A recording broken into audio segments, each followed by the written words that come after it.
अच्छा ये वाली। हाँ ठीक है।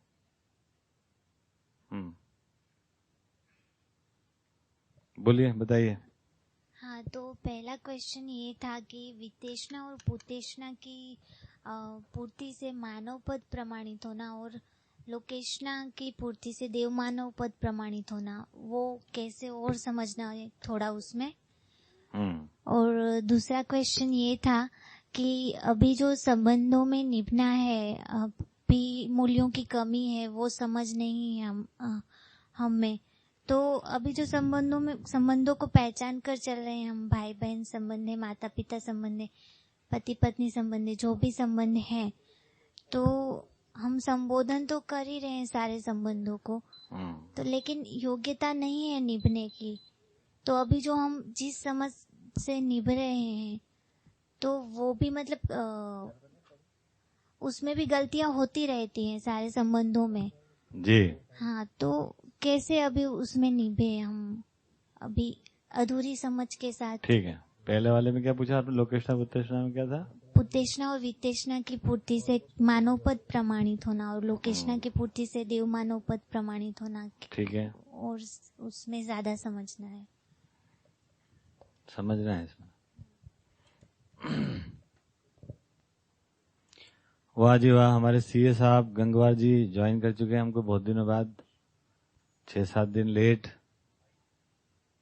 ओहो, दोनों उनके मित्र भी आ चुके हैं शायद। बढ़िया। गंगवार साहब सुन पा रहे हैं? आर्येंद्र कुमार गंगवार जी सुन पा रहे हैं? सुन पा रहे हैं, ठीक, बने रहिए।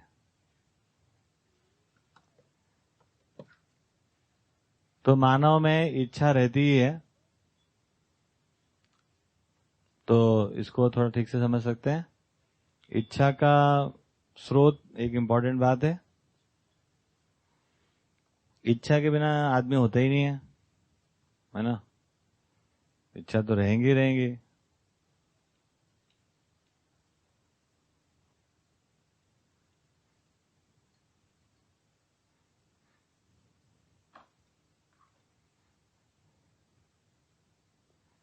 तो वर्तमान में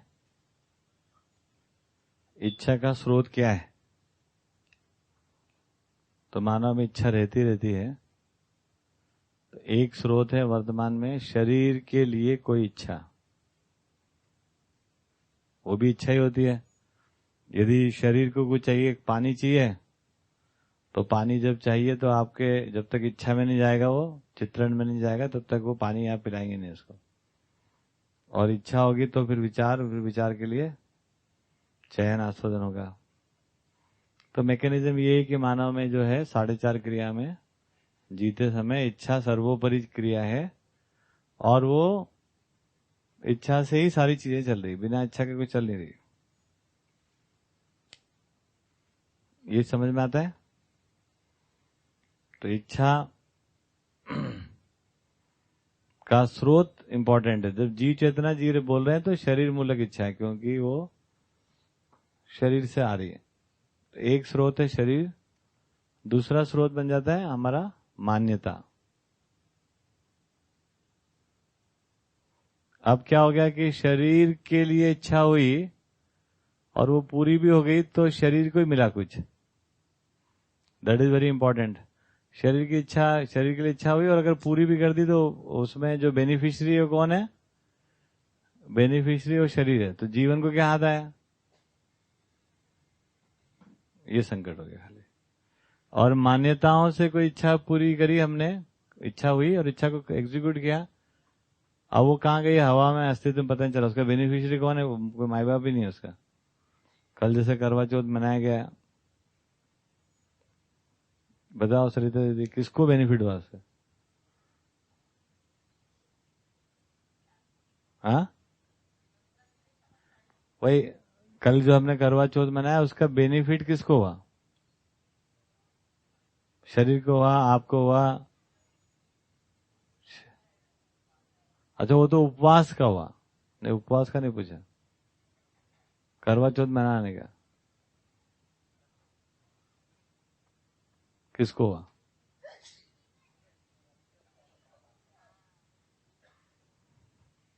फिर से सुनो।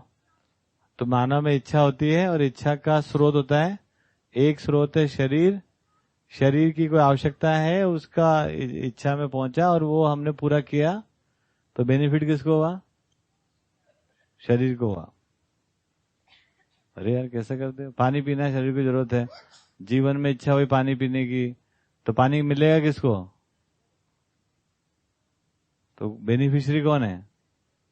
लाभ किसको हुआ? ठीक। मान्यता से कोई इच्छा हुई और उससे कुछ हमने किया, उसका बेनिफिट किसको हुआ? शरीर को क्या होगा? करवा चौथ में शरीर को क्या बेनिफिट है?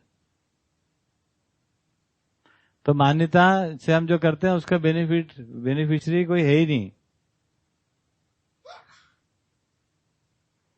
मतलब आप किसी मान्यता से काम करते हो, उसका उसको कोई बेनिफिशियरी नहीं है, रहस्यमय है। ये बात समझ में आ गई? तो स्रोत और फिर उसका उपलब्धि, स्रोत और उसका उपलब्धि होता है, तो उपलब्धि के बाद किसको फायदा हुआ है ना, किसके लिए काम हुआ है। ठीक है, ये बात समझ में आया? तो अब यहां पर हम बात करें तीसरा, उनके प्रश्न का उत्तर हो रहा है ऐष्णा के। तीसरा स्रोत है बुद्धि से आया। बुद्धि से कोई इच्छा,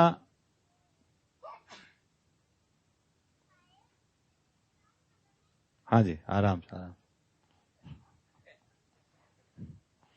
क्या करें, किस्मत ऐसी। कोई नहीं, हो ही सकता है। कूलर चालू किया उससे हो रहा है, गड़बड़ है। तो जब कभी भी हम बुद्धि से कोई क्रियाकलाप कर रहे हैं ना, इच्छा बुद्धि से आ रही है, तो बेनिफिशियरी कौन होगा? है ना, तब हम होंगे ना बेनिफिशियरी। हम अपने निर्णय से, हम अपने विवेक से, हम अपने समझ से जब कोई इच्छा में कोई चीज जा रही है तो उसको एग्जीक्यूट करेंगे, तो वो जो होगा वो उसका बेनिफिशियरी हम होंगे। तो एक बात समझ लो कि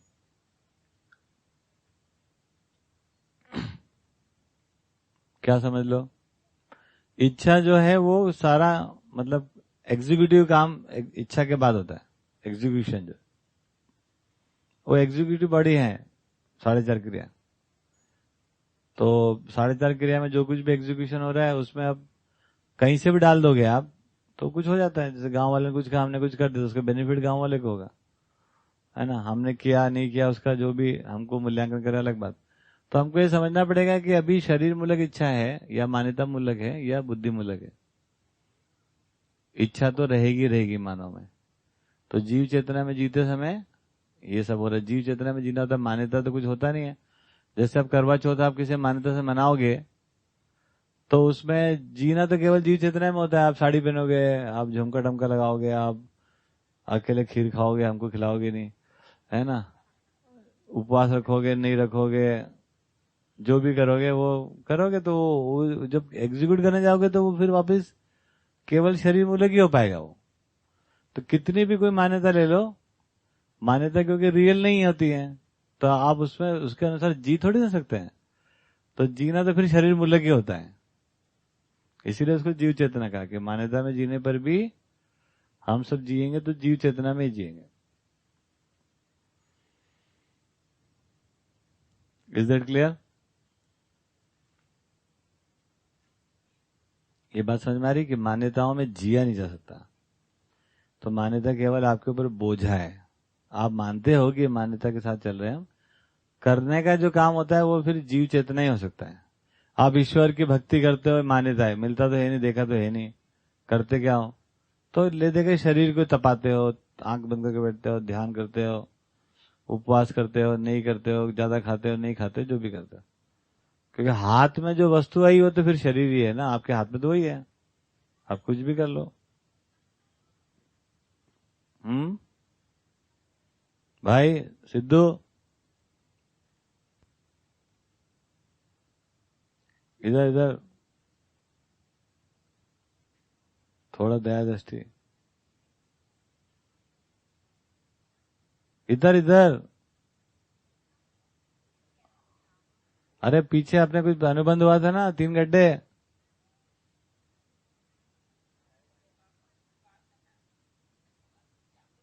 मैं ये कह रहा हूं कि हल्ला नहीं करना अभी।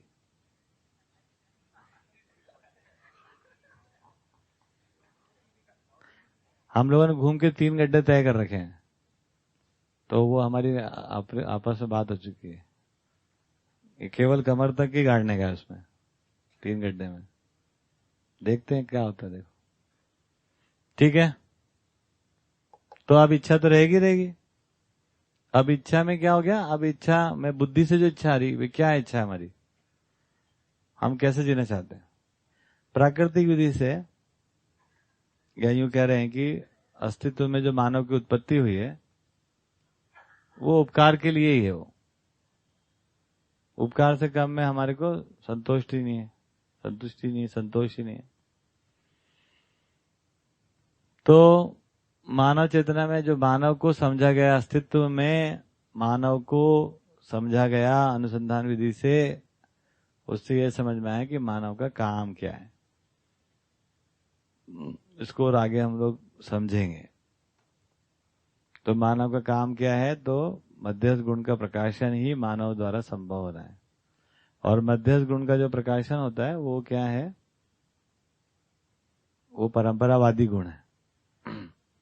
और परंपरा जो बनती है वो उपकार विधि से बनती है ना। जो जीने का स्वरूप जो होता है वो उपकार होता है। ठीक है, तो ये बात समझ में आ गई। तो अब हमारा इच्छा क्या है, बुद्धि से आ रहा है। बुद्धि से इच्छा आई तो क्या इच्छा है कि भाई अब उपकार पूर्वक जीने की इच्छा है। खाने कमाना और खा पी के देखने की जो था ना वो हो गया, और इससे कुछ हो नहीं रहा है।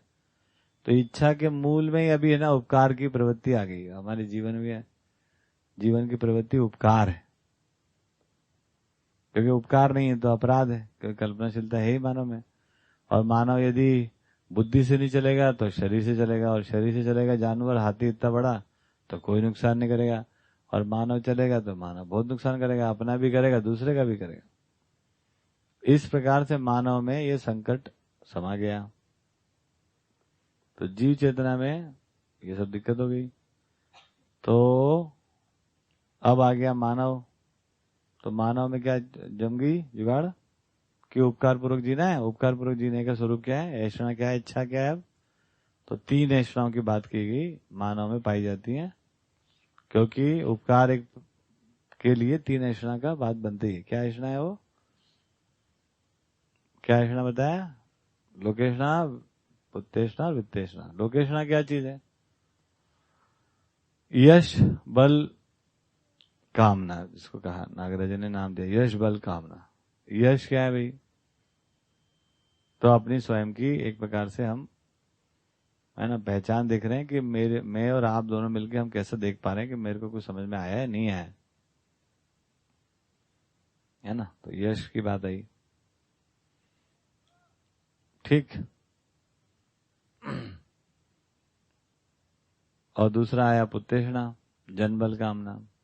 तीसरा धन बल कामना। ये कामना रहती है।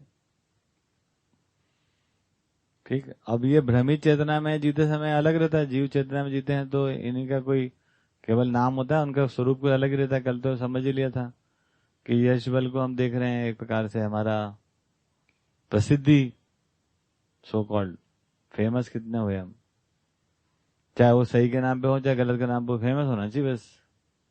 सही गलत का मुद्दा ही नहीं है। सुविधा संग्रह के नाम पे हो चाहे जो है प्रचलित उसी के नाम पे होगा फेमस आदमी।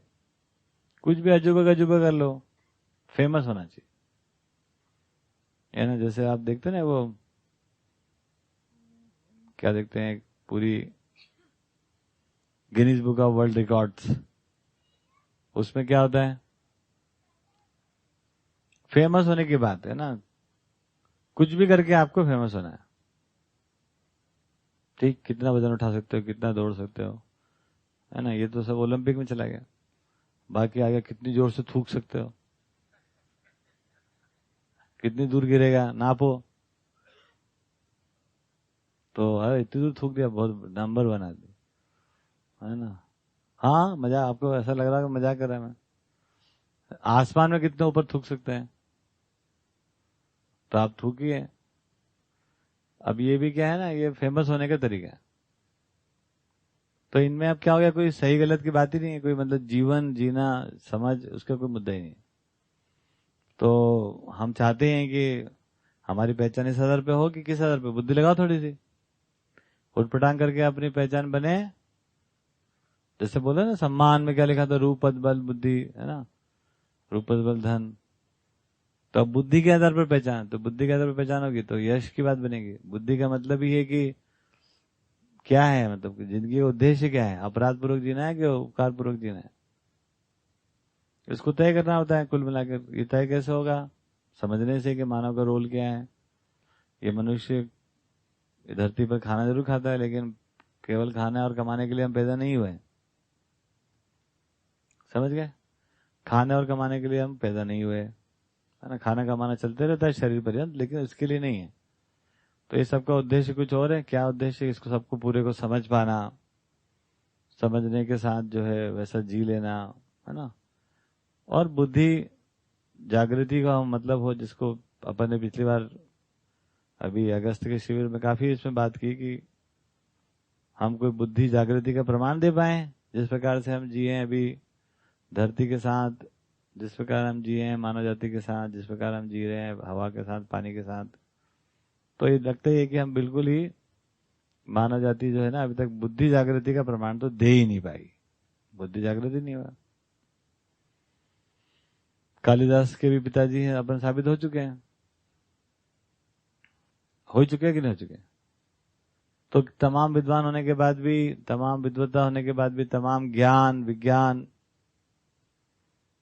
ठीक सब होने के बाद भी अपन जो है वो एज ए टोटलिटी में हम देखें तो हम मानव में, है ना, कोई बुद्धि के प्रमाण को प्रस्तुत नहीं कर पाए।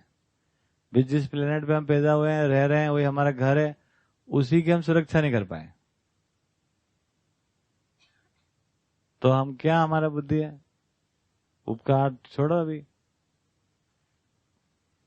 कर पाए नहीं हो।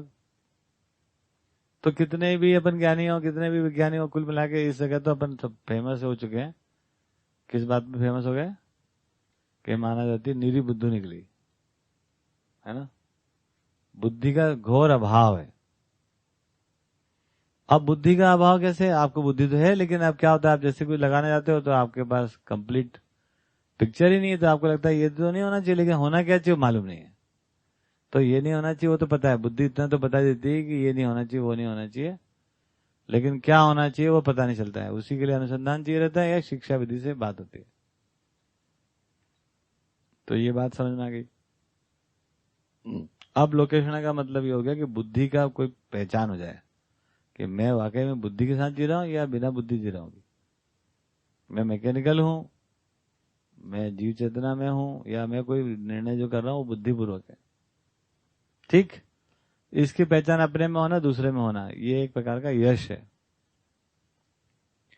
अब जब कल लिखा ही था जिंदगी और जिंदगी की समझ, एक ही मतलब उन सब बात का, तो उसके साथ जुड़कर यदि हम अपने को पहचान पाते हैं, लोग हमको पहचान पाते हैं, तो उससे फिर जो थोड़ा सा एक परिवार बनने लगता है। क्योंकि सबको न्याय चाहिए, सब जिंदगी की सार्थकता चाहते हैं। न्याय क्या चीज है, तो जिंदगी सार्थक हो, मीनिंगफुल हो, पर्पसफुल हो, ये हम चाहते हैं। तो यदि आप पर्पसफुल हो गए हैं, आपकी बुद्धि जागृत हो गई, तब क्या हो गया कि अब और लोग भी चाहिए, तो वो कहीं ना कहीं वो एक प्रकार से एक परिवार बनना शुरू हो जाते हैं उसके अराउंड। एक भी आदमी समझदार होता है, दूसरे आदमी का इंतजार करने की जरूरत नहीं होती है। एक भी समझदार होता है, उसके आसपास कुछ ना कुछ वातावरण निर्माण हो जाता है। अब वो वातावरण को प्रभावित करने लग जाता है, और वातावरण को प्रभावित करता है तो कोई ना कोई परिवार का गठन होना शुरू होता है। और परिवार का गठन काहे के लिए, लड़ने झगड़ने के लिए नहीं, परिवार गठन अब और भी लोग अपने मीनिंगफुलनेस को जानना चाहते हैं, समझना चाहते हैं। इस प्रकार से ये होने वाली बात है। ठीक है, ये बात समझ में आ गई। तो अपने आप ही जनबल इकट्ठा होता है फॉर द राइट कॉज। ये भी नहीं होगा कि अस्तित्व सह अस्तित्व है तो आप समझ ही सकते हो कि आपको ज्ञान हो गया, आपको जिंदगी की समझ में आ गई और आप अकेले ही रहते हो जी। तो पहला प्रमाण है कि भैया अस्तित्व है, फिर तुम अकेले कैसे? तो विरक्ति जितनी थी और एकांत की साधना और जरा अकेले में जाके जरा मन लगा के जरा खूब विश्लेषण करके फिर आओ लौट के समाज में, ऐसा कुछ नहीं होता है। ये सब है ना बेवकूफ बनाओ प्रोग्राम है, खुद को, दूसरे को नहीं। एकांत में जाके हम अध्ययन करके आएंगे। हम एकांत में कोई अध्ययन होता है? सहअस्तित्व में अध्ययन। अब जब अस्तित्व में एकांत ही नहीं महाराज, तो एकांत कहां से लाएं आपके लिए, है ना? एक उसका भी अंत हो जाए, एकांत का क्या मतलब होता है? कुछ तो है ही नहीं दुनिया में, खाली एक कोई चीज मिल गई, आप ही हो अकेले, और उसका भी एकांत कर दो, एक का भी अंत तुरंत। तो ये सब बात नहीं बनती है।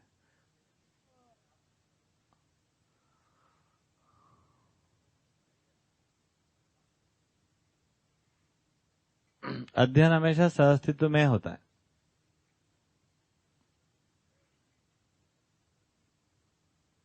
हाँ, तो उसमें जो अध्ययन होता है, अब आप और आपका शरीर है, तो केवल हम शरीर की व्यवस्था का अध्ययन कर सकते हैं, है ना? और शरीर की व्यवस्था को अध्ययन करने के लिए शरीर किसी कार्यकलाप में है, व्यवहार में है, तो उसके साथ शरीर की व्यवस्था का अध्ययन होगा। और सारा कार्यकलाप जो है वो मानव के साथ है या प्रकृति के साथ है, तो उसके साथ ही अध्ययन हो सकता है। तो अध्ययन कभी भी आइसोलेशन में नहीं होता है ना? तो ये विज्ञान का मतलब आदर्शवाद का भी यही था देन कि अकेले में जाओ जी, अकेले में इधर इससे दूर उससे दूर उससे दूर जाके थोड़ा शांत जगह जाके बैठेंगे और है ना आंख बंद करके बैठेंगे। तो आंख खोल के बैठना चाहिए, जबकि कभी भी ध्यान देना तो कैसे ध्यान देना है? आंख खोल के, और केवल चमड़े की आंख नहीं, बुद्धि की आंख खोल के। ये बहुत बड़ा शिफ्ट है, इसको अच्छे से समझना चाहिए। जैसे हम लोग स्कूल कॉलेज में पढ़ाई करते हैं तो क्या होता है, जैसे घर में मेहमान आ गया तो क्या मम्मी क्या बोलती, जा बेटा दूसरे कमरे में जाकर पढ़ ले, जा जा, यहाँ डिस्टर्ब होगा तेरे को। पढ़ने की चीज तो उसी कमरे में थी जहां था वो मेहमान आया था, है ना? उसको समझना चाहिए था क्या चाहता है, क्या होता है, क्या बच्चा का मन भी करता है वो। तो ये जो आइसोलेशन में लेके जाते हैं हम, आइसोलेशन में फिर क्या होता है, आप और आपकी कल्पना ही रहते हो, आप और आपकी कल्पना। फिर आप कुछ भी कल्पना कर लो, किसी भी प्रकार की कल्पना करने के लिए हम स्वतंत्र है, उसका कोई प्रमाण भी प्रस्तुत नहीं कर पाएंगे क्योंकि कल्पना है वो तो। इसलिए सहअस्तित्व में अध्ययन, है ना? तो सहअस्तित्व में अध्ययन का मतलब हुआ कि अध्ययन तो मेरे को करना है, लेकिन सहअस्तित्व में, सहअस्तित्व पूर्वक, ये भी समझना जरूरी है ना? तो आइसोलेशन में किसका अध्ययन करेंगे हम? तो ये काफी दिक्कत वाला मामला है, क्योंकि गहरा संकट हम कर डालते हैं कि टुकड़े कर देते चीजों को। जैसे जो समझ में आया वो एक मानव है और एक समग्रता है, टोटलिटी है, इसको बोलते हैं समग्रता। ड्राइंग ऐसा बन सकता है इसका, ये टोटल समग्रता है। ये समग्रता में क्या है, अगर इसको हम नाम दें तो दूसरा मानव भी है। समग्रता में क्या है, तो कोई शरीर भी है। समग्रता में क्या है, तो कोई संबंध भी है। समग्रता में बोलेंगे तो उत्पादन भी है ना? ऐसा हम कर सकते हैं कि एक मैं हूं और एक समग्रता है। तो ये है सहअस्तित्व में समझना। मैं इसको हटा दूं तो मैं अपने में समझने का क्या मतलब निकलता, कुछ मतलब ही नहीं निकलता, क्योंकि सहअस्तित्व में अध्ययन, एक अध्ययन करने वाला और एक अध्ययन करने की वस्तु और करने का उद्देश्य और दृष्टि, वो सब मिलाकर है, तो सहअस्तित्व पूर्वक ही है ना? तो ये ऐसा नहीं है जैसा ये, एक तो ये ऑप्शन है, एक ऑप्शन किसी ने दे दिया है कि एक मैं हूं, फिर एक मेरा शरीर है, फिर एक है ना परिवार है, फिर कोई समाज है, फिर कोई प्रकृति है, फिर अस्तित्व है। तो ऐसा दे दिया। अब इसमें क्या हो गया कि ये सही है कि ये सही है, देखना पड़ेगा। इसमें बहुत बहुत गहरे अंतर है इसमें क्या हो गया, लीनियर हो गया ये। ये अप्रोच कैसी है? लीनियर। मैं अभी अपने में व्यवस्था में काम कर रहा हूं, है ना? ऐसा होता ही नहीं है। अपने में व्यवस्था का क्या मतलब होता है? समग्र व्यवस्था में भागीदारी के अर्थ में स्वयं में व्यवस्था होती है। तो समग्रता का अध्ययन होने से स्वयं में व्यवस्था होती है। Point to be noted, very clear cut. स्वयं में व्यवस्था, है ना, आइसोलेशन में नहीं होती है।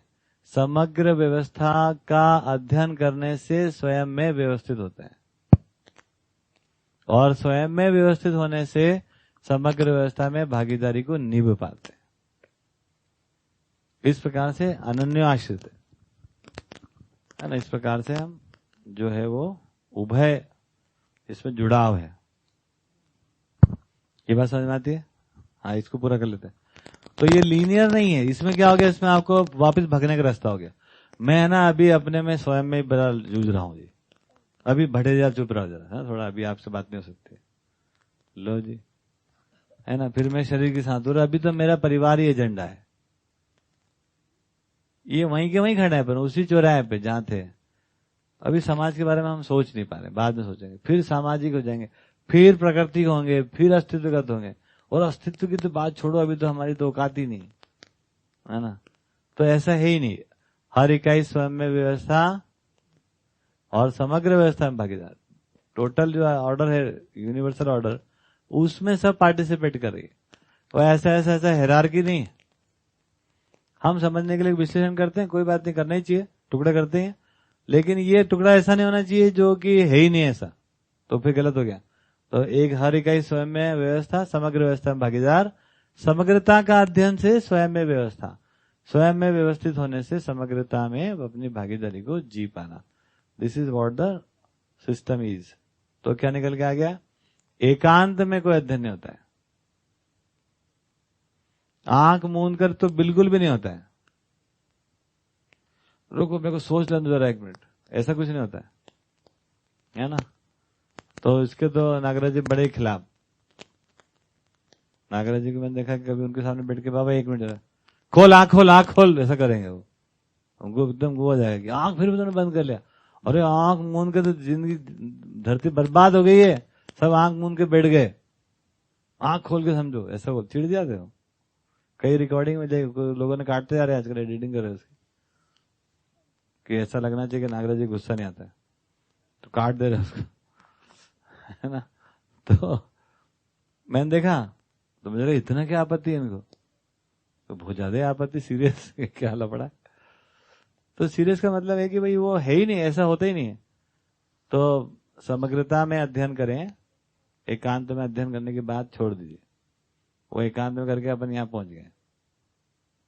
आपको लगता है आप में बड़ा क्वालिटी गेन हो जाता है, और फिर क्या होता है ना, संसार सागर में आके फिर आपके पिछड़े निकलते हैं, है ना। शादी के पहले हमको भी लगता था हम बहुत समझदार आदमी है, सबको लगने लगता है। एकांत में रहते हैं, अकेले अपना सरकारी बंगले में रहो, 2 नौकर रहते हैं, है ना, सब अपना कहना मानते हैं, सब शांत एकदम बढ़िया चल रहा होता है ना, कोई दिक्कत ही नहीं है। सब तो हाँ कर रहे, और नहीं कर रहे तो शाम को 6 बजे बाद बंद, अपने दरवाजे बंद, अकेले रहो, किताबें पढ़ो, टीवी देखो। क्या बात है, जिंदगी क्या ठाट बाट। ठीक। तो अपने को लगने लगता है कि सब ठीक ही है, अपन तो ज्ञानी आदमी है। अब ज्ञानी कोई महिला ढूंढ के शादी कर लो, तो ऐसा नहीं है। तो कुल मिलाकर साथ में जीने में अध्ययन, साथ में जीने का अध्ययन, साथ में जीने का अध्ययन, साथ में जीते हुए कुछ अलग ही बात हो रही ना। नहीं है। उत्पादन करते हुए अपने में अध्ययन, कि हमारे उत्पादन की मानसिकता बन रही कि नहीं बन रही, और उत्पादन के लिए किस तरह की मानसिकता चाहिए जो मेरे में आ जाए। कि बोर्ड पे उत्पादन की मानसिकता को बोर्ड पे अध्ययन कराएं।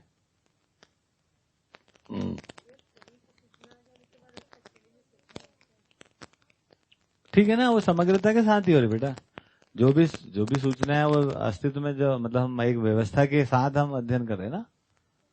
तो हम अकेले है ही नहीं, और अकेले तो एक एंटिटी तो आप हो ही, आप सोचते भी हो, मना थोड़ी कर रहे हैं, लेकिन वो सह अस्तित्व में कोलैबोरेटिव है ना। वो, है ना। तो समग्रता के साथ ही हो रही बेटा। जो भी सूचना है वो अस्तित्व में, मतलब हम एक व्यवस्था के साथ हम अध्ययन कर रहे हैं ना। तो हम अकेले है ही नहीं, और अकेले तो एक एंटिटी तो आप हो ही, आप सोचते भी हो, मना थोड़ी कर रहे हैं, लेकिन वो सह अस्तित्व में कोलैबोरेटिव है ना। वो आप अकेले में सोचने का कोई बात बनता नहीं। आप सोचते तो किसके बारे में सोचते हैं? तो कोई आदमी के बारे में सोचते हैं, संबंध के बारे में सोचते हैं, है ना। तो वो सहअस्तित्व पूर्वक ही तो हो रहा है। अब उसको ठीक से पहचानना कि आप जब डील करो दूसरे आदमी के साथ, उस समय आपकी जो मानसिकता जैसी होना चाहिए वैसी हुई या नहीं हुई, उसका अध्ययन कैसे करेंगे अपन? तो वो तो साथ में डील करते समय हो रही है ना। नहीं तो उसके अलावा तो आप बहुत अच्छे आदमी हो यार, आपको क्या दिक्कत है? धरती के सब लोग बढ़िया रहे तो आप तो बढ़िया ही हो। सही सूचना आ जाने के बाद अकेले में बैठ के सोचना, और जब सूचना नहीं आया सोचना, ये दोनों में अंतर है। एक तो सही सूचना आने के बाद अकेले में आप रहते ही नहीं हो, पहला अंतर तो यही है। आप अकेले में हो ही नहीं ना, फिर तो सूचना ठीक नहीं है आपको। तो आप कहीं ना कहीं अस्तित्व में, प्रकृति में, मानव के बारे में आप सोच रहे हैं, है ना। विचार तो वही चलते रहते। हाँ, तो फिर अस्तित्व के प्रस्ताव में अकेले की कोई बात ही नहीं होती। चलिए थोड़ा और आगे बढ़ाएं। तो हर इकाई स्वयं में व्यवस्था, समग्र व्यवस्था में भागीदार। समग्रता तो मानव का एक भाग है उत्पादन। अब देखिए कैसा है ये, इसको थोड़ा ड्राइंग मैथमेटिकली हम समझें। तो मानव का एक भाग है उत्पादन, मानव का एक भाग है संबंध, मानव का एक भाग है शरीर, मानव का एक भाग है दूसरा मानव, मानव का एक भाग है शिक्षा, संस्कृति, सभ्यता, विधि, व्यवस्था, मानव का भाग है फिजिक्स, केमिस्ट्री, मैथमेटिक्स, साइकोलॉजी, मनोविज्ञान, अध्यात्म। ये मनुष्य का एक कोई भाग है।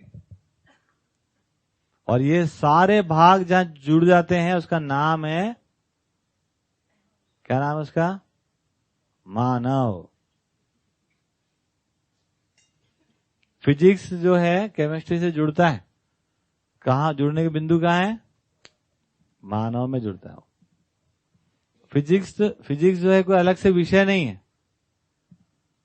फिजिक्स वो है जब आप जड़ परमाणु या जड़ रचनाओं को आप कैसा देखते हैं, उसका नाम है physics. How do you see and how do you feel, how do you perceive, how do you act on that, that is called physics. It is not a separate subject. If it won't connect to the humanity या human being, तब वो क्या हो गया? वो एक subject हो गया वो। तो मनुष्य का एक भाग है भौतिकी विज्ञान। क्योंकि हम रोटी खाते हैं, हम पानी पीते हैं, है ना, सब भौतिकी से तो यही। पानी देख के आप क्या उसके बारे में सोचते हैं? वो भौतिक शास्त्र। पानी के बारे में, पानी कहाँ से आएगा, कैसा आएगा, है ना, वो कैसे उपयोग होना चाहिए, वो सब जो आप सोचते हैं वो सब भौतिकी का भाग है। तो ये सारे अस्तित्व मूलक मानव केंद्रित चिंतन, तो ये अस्तित्व सहअस्तित्व है और मानव एक अपने में इकाई समग्र व्यवस्था में भागीदार। ये सारे जितने भी, ये सभी दृष्टिकोण हैं, ये सारे दृष्टिकोण हैं। इतने तरीके से हम चीजों को सोच रहे होते हैं, है ना। तो साइकोलॉजी आपका एक भाग है, साइकोलॉजी अलग से सब्जेक्ट नहीं है। जूलॉजी को अलग से सब्जेक्ट नहीं है, बॉटनी को अलग से सब्जेक्ट नहीं। जब ये अलग अलग हैं तो समझ लो आदमी की टांग फटने वाली है।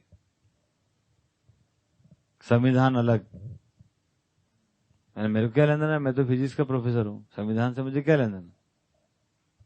तो समझ लेना ये पागल प्रोफेसर है, ठीक। और मैं तो लॉ का स्टूडेंट हूं, मेरे को क्या लेना देना फिजिक्स से? तो समझ लेना पगला ही गया वो। क्योंकि वो पगला नहीं है उसको, क्योंकि वो टुकड़ा कर दिए इतने हमने अलग, एक जिंदगी के इतने टुकड़े, ये जिंदगी का भाग है। ये सभी विषय जहां पर मिल जाते हैं वो उसका नाम होता है मनुष्य। जब नहीं मिलते हैं तो उसी का नाम होता है पशु मानव, राक्षस मानव, अमानव, दानव। वो मिल ही नहीं रहा आप में सेगमेंट हो गया, टुकड़ा हो गया, अब परेशान होते रहो आप। ये बात समझ में आती है? हाँ जी सुशीला दीदी, नहीं आती? आती। खेती हमारी जिंदगी का भाग है, तो हम लोग यहाँ पे कोई काम नहीं करते हैं। मैं तो हर बार बोलता हम कुछ काम नहीं करते। हम क्या करते हैं? जिंदगी जीने का प्रयास करते हैं। जिन सभी आयामों से जिंदगी बनी हुई है, उन सभी आयामों को ठीक से पकड़ा जाए, समझा जाए, जिया जाए। संतुलन, ठीक। जब अपने में समाधान हो जाएगा, अपने में समाधान का मतलब क्या हुआ, जब ये सब चीजें ठीक से जुड़ गई, फिजिक्स केमिस्ट्री से, मैथमेटिक्स से, हिंदी से, अंग्रेजी से, साइकोलॉजी से, खेती से, है ना, उत्पादन से, विनिमय से, संस्कृति से, सभ्यता से, शिक्षा से, तो अपने को समाधान हो गया कि अच्छा ये है कुल मिला के लाइफ। जब तक ये चीजें जुड़ी नहीं है तो लाइफ आपके पकड़ में नहीं आ रही है। तो क्या है लाइफ? कि जिंदगी समझ में आई, क्या क्या मतलब, सारे विषय, सारा जो है समग्रता है, टोटलिटी में जुड़ जा रहे, तो लाइफ हमारे को समझ में आई। और नहीं तो लाइफ ऑफ पाई हो जाएगी वो, है ना। लाइफ ऑफ पाई में क्या था, जुड़ता ही नहीं कुछ भी। कुछ कह रहे, तो ये बात समझ में आई। तो सहअस्तित्व में अध्ययन, अब विधि क्या होगी, कहां अध्ययन होगा तो तय हो गया, सहअस्तित्व में अध्ययन होगा। विधि क्या होगी, सहअस्तित्व पूर्वक ही होगा। असहअस्तित्व पूर्वक थोड़ी अध्ययन हो सकता है, एकांत विधि थोड़ी ना होना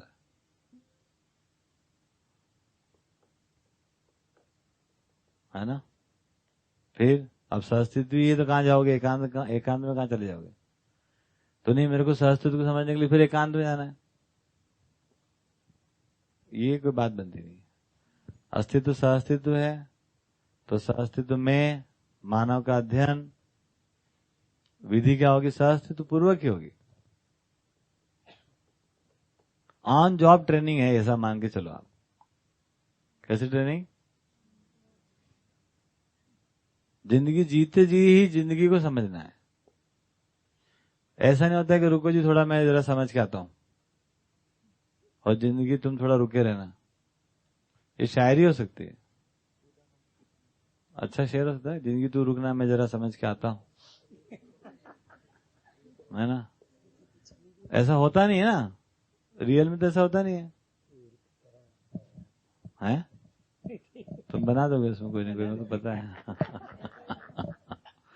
जब भी कभी रियलिटी से दूर हो जाओगे तो एक शेर और शायरी निकल आएगी तुम्हारी,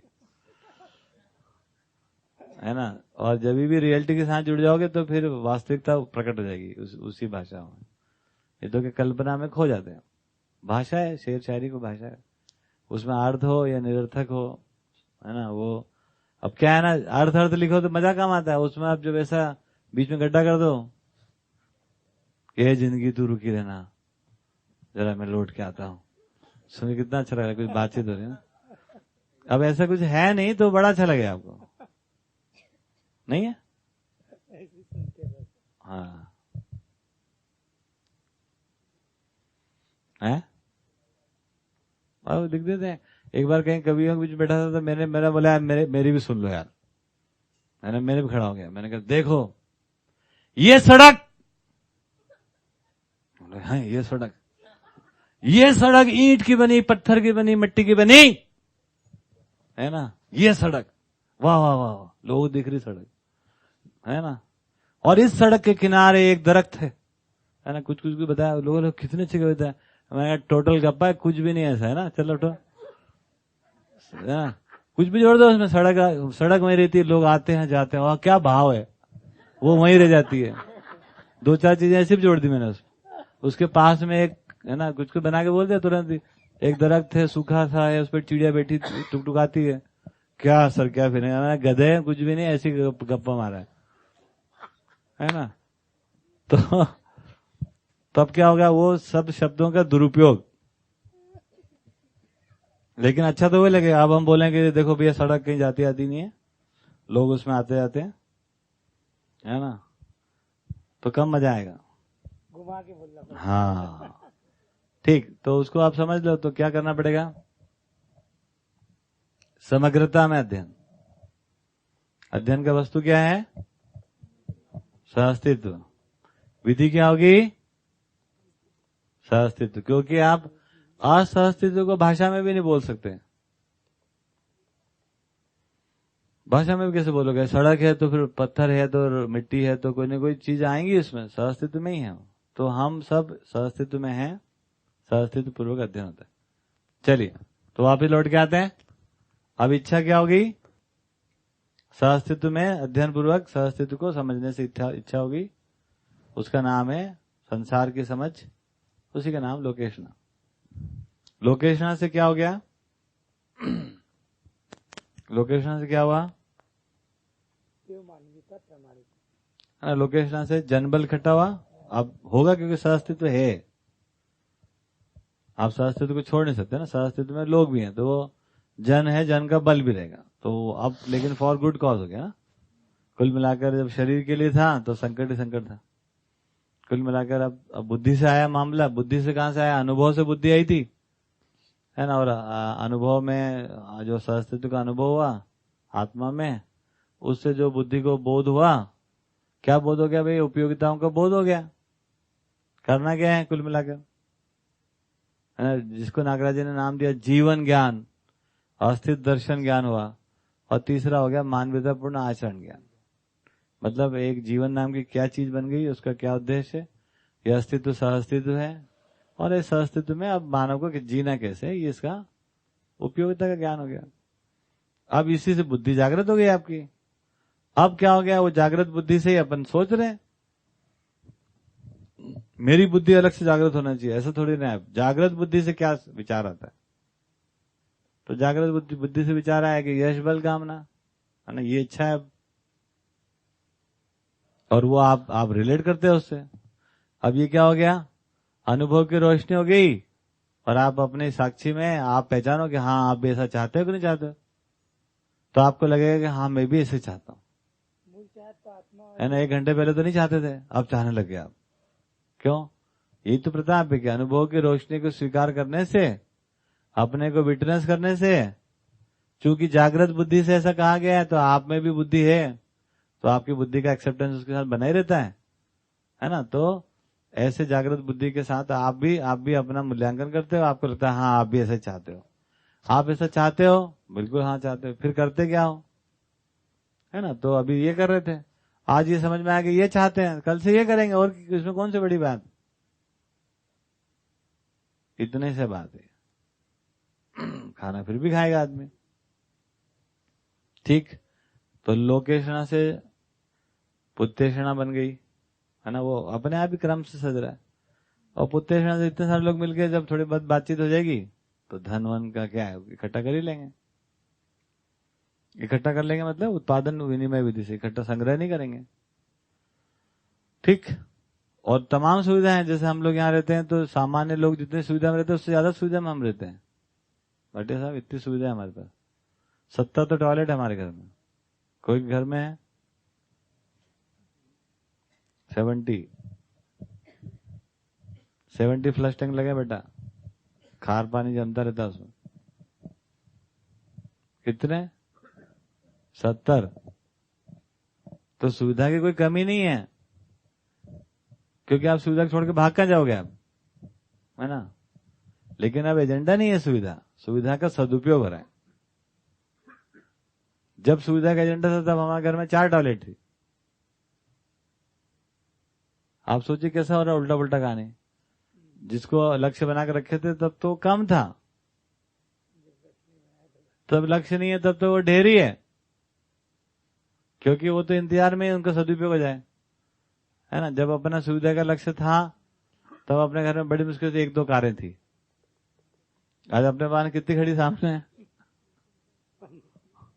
खड़ी रहती 20-20 दिन, 1-1 महीने तक कोई चालू भी नहीं कर रहा उनको। तो ये दिखता है कि अब वो इतनी हो जाती है, क्या करना उनका अपने को। ये बात समझ में आया? उसको सदुपयोग करेंगे,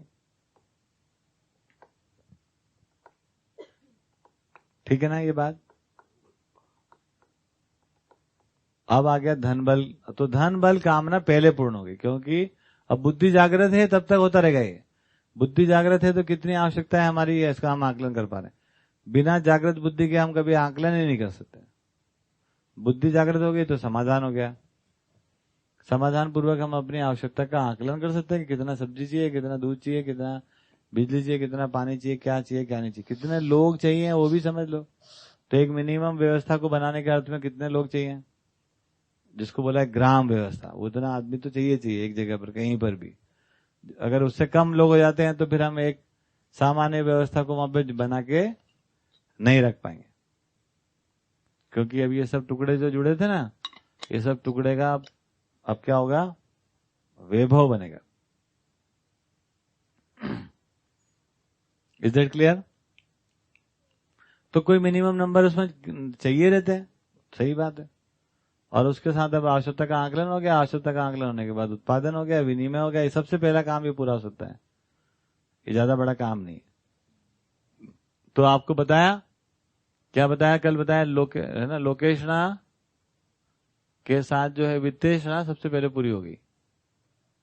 पूरी होने के अर्थ में कह रहे हैं, तृप्त हो गया, वो इच्छा पूर्ण हो गई उसकी, और क्रिया की पूर्णता ही उसकी निरंतरता है। तो पूरी हो गई और बनी रहती है। वित्त जितना चाहिए, धन जितना चाहिए उतना बना के रखे रहते है ना। तो ये पूरा हो गया, और उसी पूरे होने के साथ ये पुत्तेषणा पूरी हुई। तो ये दोनों पूर्णता हो गई, तो इसको कहा, क्या कहा इसको, मानव पद प्रमाणित हो गया। अब हम बुद्धि के साथ चलकर मानवीयता के साथ जी रहे हैं, मानव पद में प्रमाणित है। परस्परता में हम प्रमाण को प्रस्तुत कर दिए। ये क्या हो गया, ये वित्त और परिवार व्यवस्था दोनों मिलाकर क्या हो गया, इसको हम लोग कह रहे हैं एक प्रकार की परस्परता, जिसको हम लोग कह रहे हैं परिवार। धन के बिना कोई परिवार व्यवहार होता नहीं है। कोई परिवार होगा तो धन भी रहेगा, कोई भी परिवार होगा तो वो किसी धरती पे रहेगा, तो धन तो रहेगा चाहिए रहेगा। क्या करें, एमसीवीके में हम ये कह सकते हैं कि हम इस मानव पद में हम संयुक्त रूप से प्रमाणित हुए। हाँ, संयुक्त रूप से मतलब हम सब एक साथ यहाँ, मतलब नागराज जी और आपके वित्तेषणा और पुत्तेषणा के साथ। ऐसा नहीं होता है। क्या बोल रहे हैं? मास किलिंग प्रोग्राम थोड़ी ना है।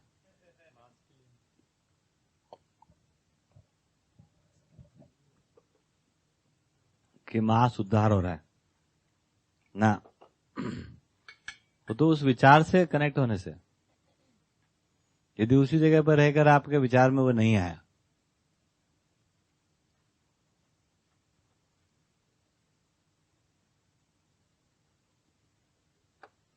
ठीक है, तो नहीं आएगा। जब आएगा नहीं, मानव कल्पनाशील है ना, तो कल्पनाशीलता में कोई ना कोई विचार रहता है। तो यदि आप उस पूरे अलाइनमेंट से नहीं है, विचार में अलाइनमेंट नहीं हुआ इस प्रकार का, तो नहीं होगा, नहीं हो पाएंगे ना। कैसे हो पाएंगे आप बताओ?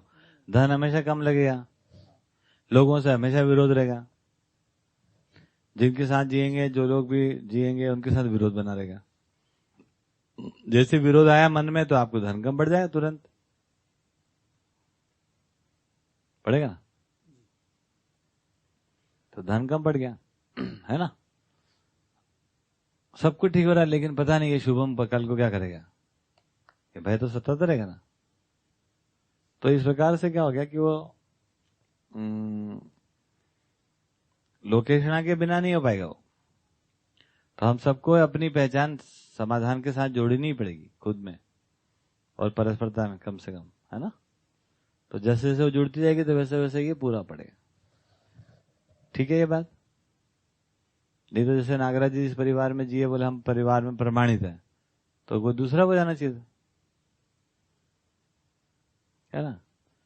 लेकिन कोई ना कोई तो होगा, नहीं तो क्या प्रमाण है, वो तो एक बात बनती है, मिनिमम कोई तो हो गई। हाँ जी, कुछ कह रहे थे आप?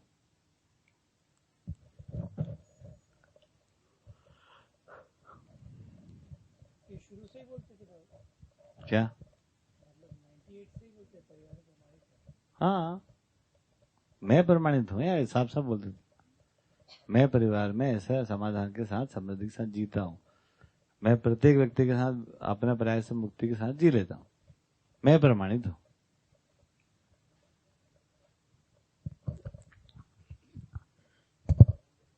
इसमें जैसे आपने कहा था कि समग्रता के साथ अध्ययन होता है, तो अभी तो मतलब पहले जैसे सोचते थे कि एक कोई एंगल में सोच रहे तो उसी में कंटिन्यू कर रहे, पर यहाँ पे ऐसे कभी कभी ये लगता है कि क्या इतने सारे मुद्दों के साथ हम लोग एक साथ सोच सकते हैं कि नहीं सोच सकते? जैसे सोच ही रहे हैं, धीरे धीरे सोचेंगे ही। अच्छा, आपका जो डिजाइन है यहाँ पर प्रोग्राम, उसमें आपको सोचने की आवश्यकता पड़ती जाती है। मतलब वो एड ऑन होते जा रहे हैं, एड ऑन होते जा रहा है, एक साथ एड ऑन होते जाएगा। जैसे आप पढ़ाने चले गए तो अब आप कुछ एक शिक्षा के मुद्दे से जुड़ गए आप, ठीक है ना। फिर एक एमसीक्यू के आप सोच रहे हो, जैसे ये बोला अभी बात हो रही है हार्मनी का अभाव है, तो हार्मनी कहाँ से आएगी? तो संस्कृति और सभ्यता में ऐसे आएगी। तो संस्कृति हमारी क्या हो, है ना, तो उसका जरूरत पड़ेगी अपने को, ठीक है, बरोबर है, ठीक। तो ये दोनों बात समझ में आ गई। अब वित्तेषणा पुत्तेषणा पूरी हो गई, मानव पद प्रमाणित हो गया। अब लोकेषणा बची है अभी भी।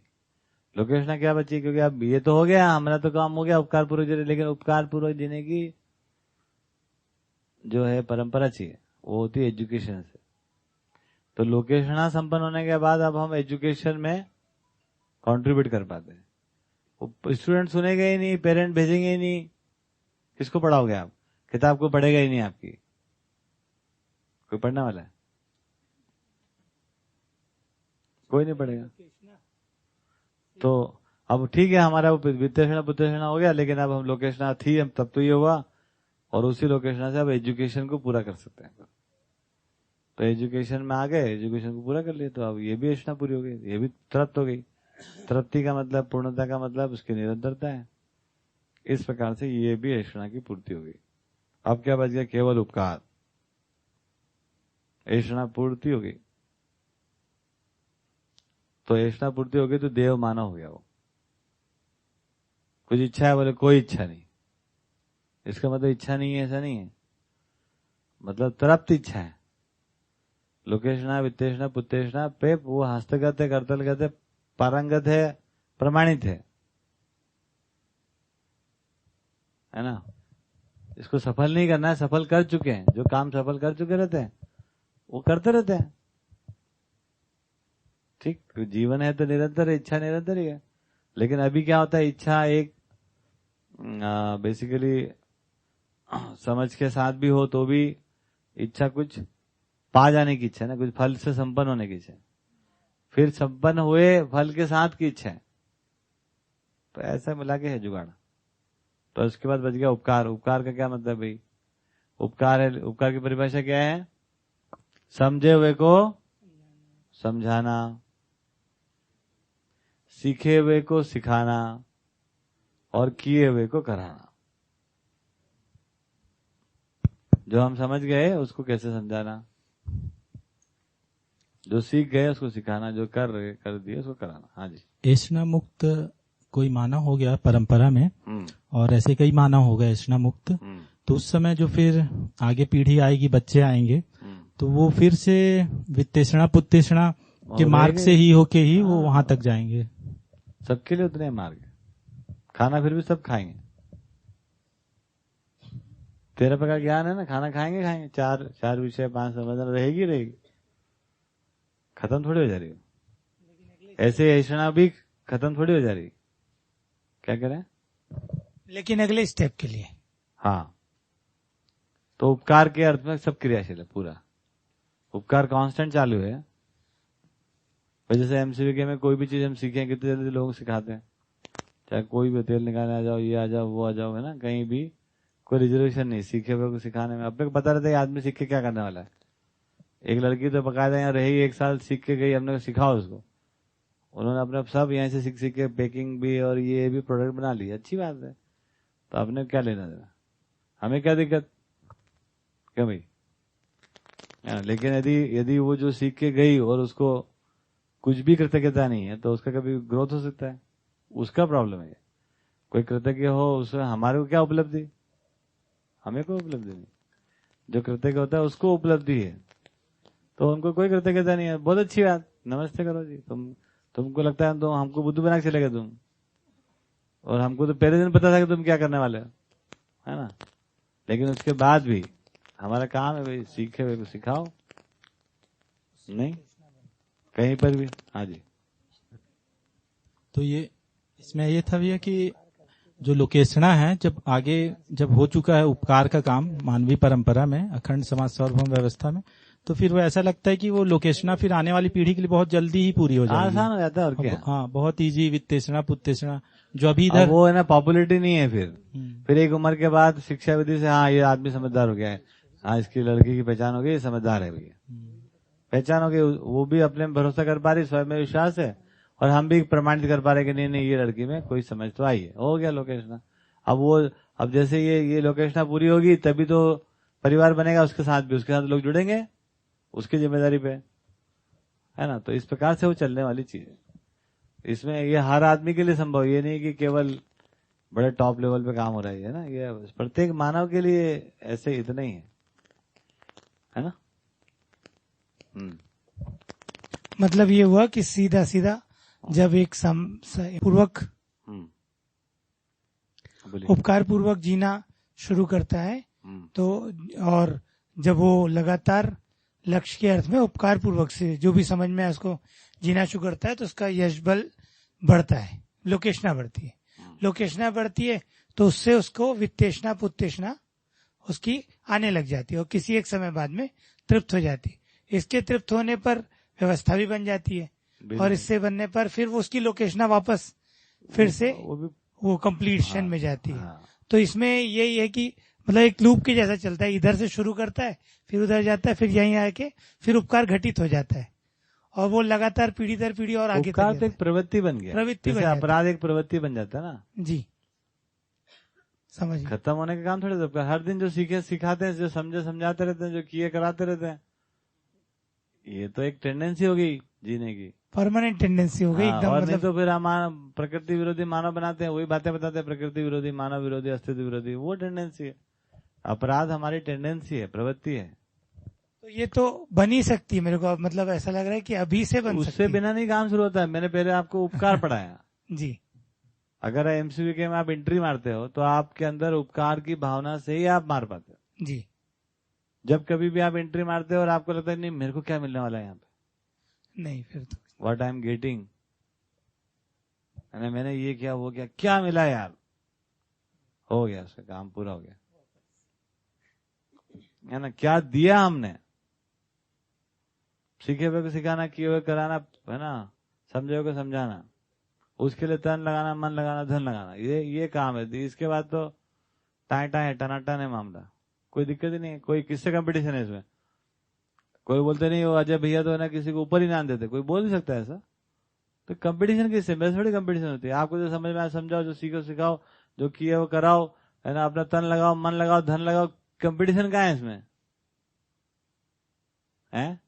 हाँ, लेकिन आप तन मन धन लगाओ इसलिए कि एक ग्रुप बनाना है आपको, दो ठो लोग अलग आपके पीछे पीछे घूमे, ये सब आपराधिक प्रवृत्तियां करते हैं लोग। जरा से एक साड़ी दिया, हमारे यहाँ तो बहुत किया लोगों ने, उन्हें ढूंढ लिया किसको साड़ी देना है, जो कौन साड़ी से प्रभावित, साड़ी दिया, हो गया, कल से वो उधर बैठा दिखाएगा, दो अलग ग्रुप, तो ही वो साथ में आएंगे, साथ में आएंगे। मैं बोलता साड़ी दे दी, यहीं से बता देता पुरानी, तो अब वो चालू, ग्रुपिज्म चालू, तो दे रहे हैं, उनको लगता हम दे रहे हैं, काहे के लिए, वो दे थोड़ी रहे, तुम कुछ ले रहे, तुम एक समूह में ले रहे हो, है ना, लोगों का जागृति ले रहे हो, तो वो ग्रुप हो गया। बाकी क्या दिक्कत है इसमें, कोई कंपटीशन थोड़ी ना है, कोई कंपटीशन है, कंपटीशन सब साइकोलॉजिकल है। एक्चुअल में क्या कंपटीशन होती है, आपको जो समझ में आए आप उनको समझाओ, किससे कंपीट करो, लेकिन आप समझाने का इंटेंशन साइकोलॉजिकल है सब, इसलिए कि तुमने क्या समझा, देखो हम अभी समझा देते हैं, ये सब अनावश्यक बात, ठीक है ना।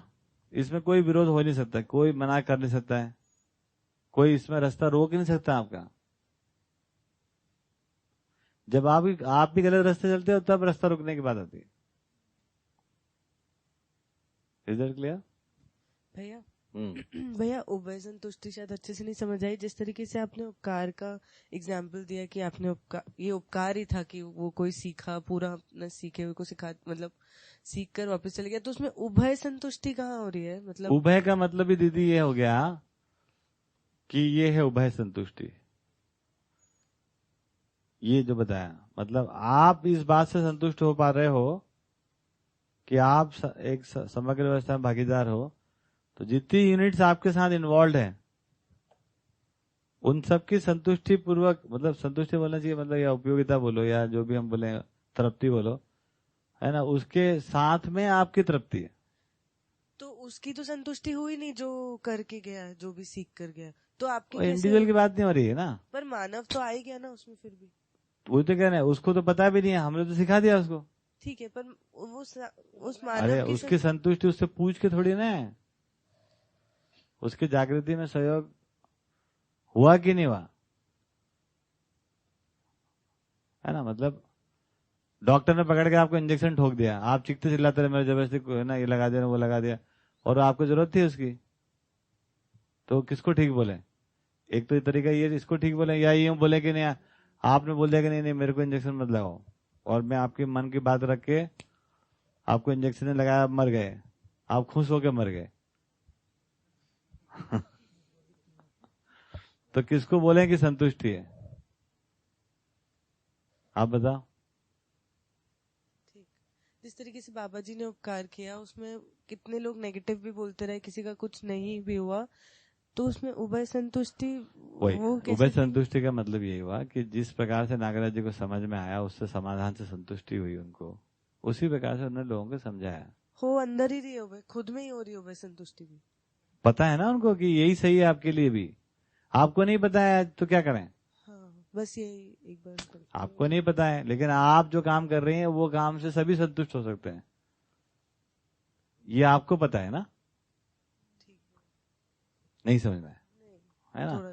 अब जिसको कार चाहिए वो तो बोलता है मेरे को कार दोगे तभी संतुष्ट होगा मैं। तो अगर वैसे आप चले जाओगे तो आप केवल सुविधाओं में ही जाओगे, संवेदना में जाके बैठना पड़ेगा आपको।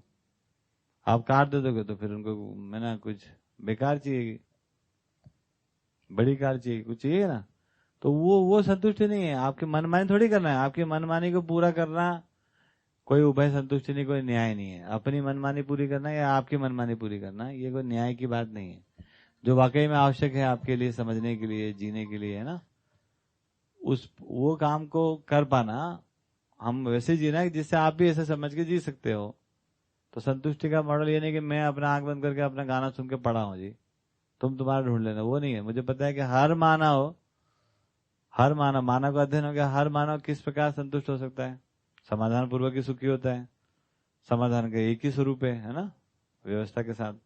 तो यदि मैं वैसा जीता हूं, मैं वैसा समझता हूं, तो आप भी ऐसा हो सकते हैं। ये उभय संतुष्टि इसमें अपने आप होने वाली चीज है। अगर इसको आप लक्ष्य बना देते हो, बहुत फंस जाते हैं अपन, बहुत उल्टा हो जाता है इसमें। और भैया जैसे, हाँ बोलो जिस तरीके से उपकार बोल रहे हैं आप, सभी में इन्नेट होता है, ये तो उपकार भी मूल चाहना ही है। और क्या है? तो प्रभावित चाहना में किस तरीके से देख पाते हैं? मतलब जैसे अब कई बार वो बहुत अच्छे से सॉर्ट हो जाता है कि ये प्रभावित चाहना थी, बट एक्चुअली इसके पीछे मूल चाहना ये थी। तो एग्जाम्पल क्या है उपकार का देख नहीं पाने की? प्रभावित चाहना ऐसी क्या रही होगी जिससे पता चले? बताया ना, जैसे मूल चाहना तो आपकी यही है, उपकार पूर्वक जीना चाहते हो, लेकिन इसको डिफाइन करता है सिस्टम क्या करेगा, इसको परिभाषित करेगा और उसके कोई न कोई वो बनाएगा। ये सब जो भी होंगे ये प्रभावित चाहना होगा। जैसे आप अध्ययन में आ गई, आपका अध्ययन में आना मूल चाहत है या प्रभावित हो गया आप अध्ययन में आई हैं? अध्ययन में 1 महीने का अध्ययन करना है, आपकी मौलिक चाहत है या 1 महीना का अध्ययन आपकी प्रभावित चाहना है?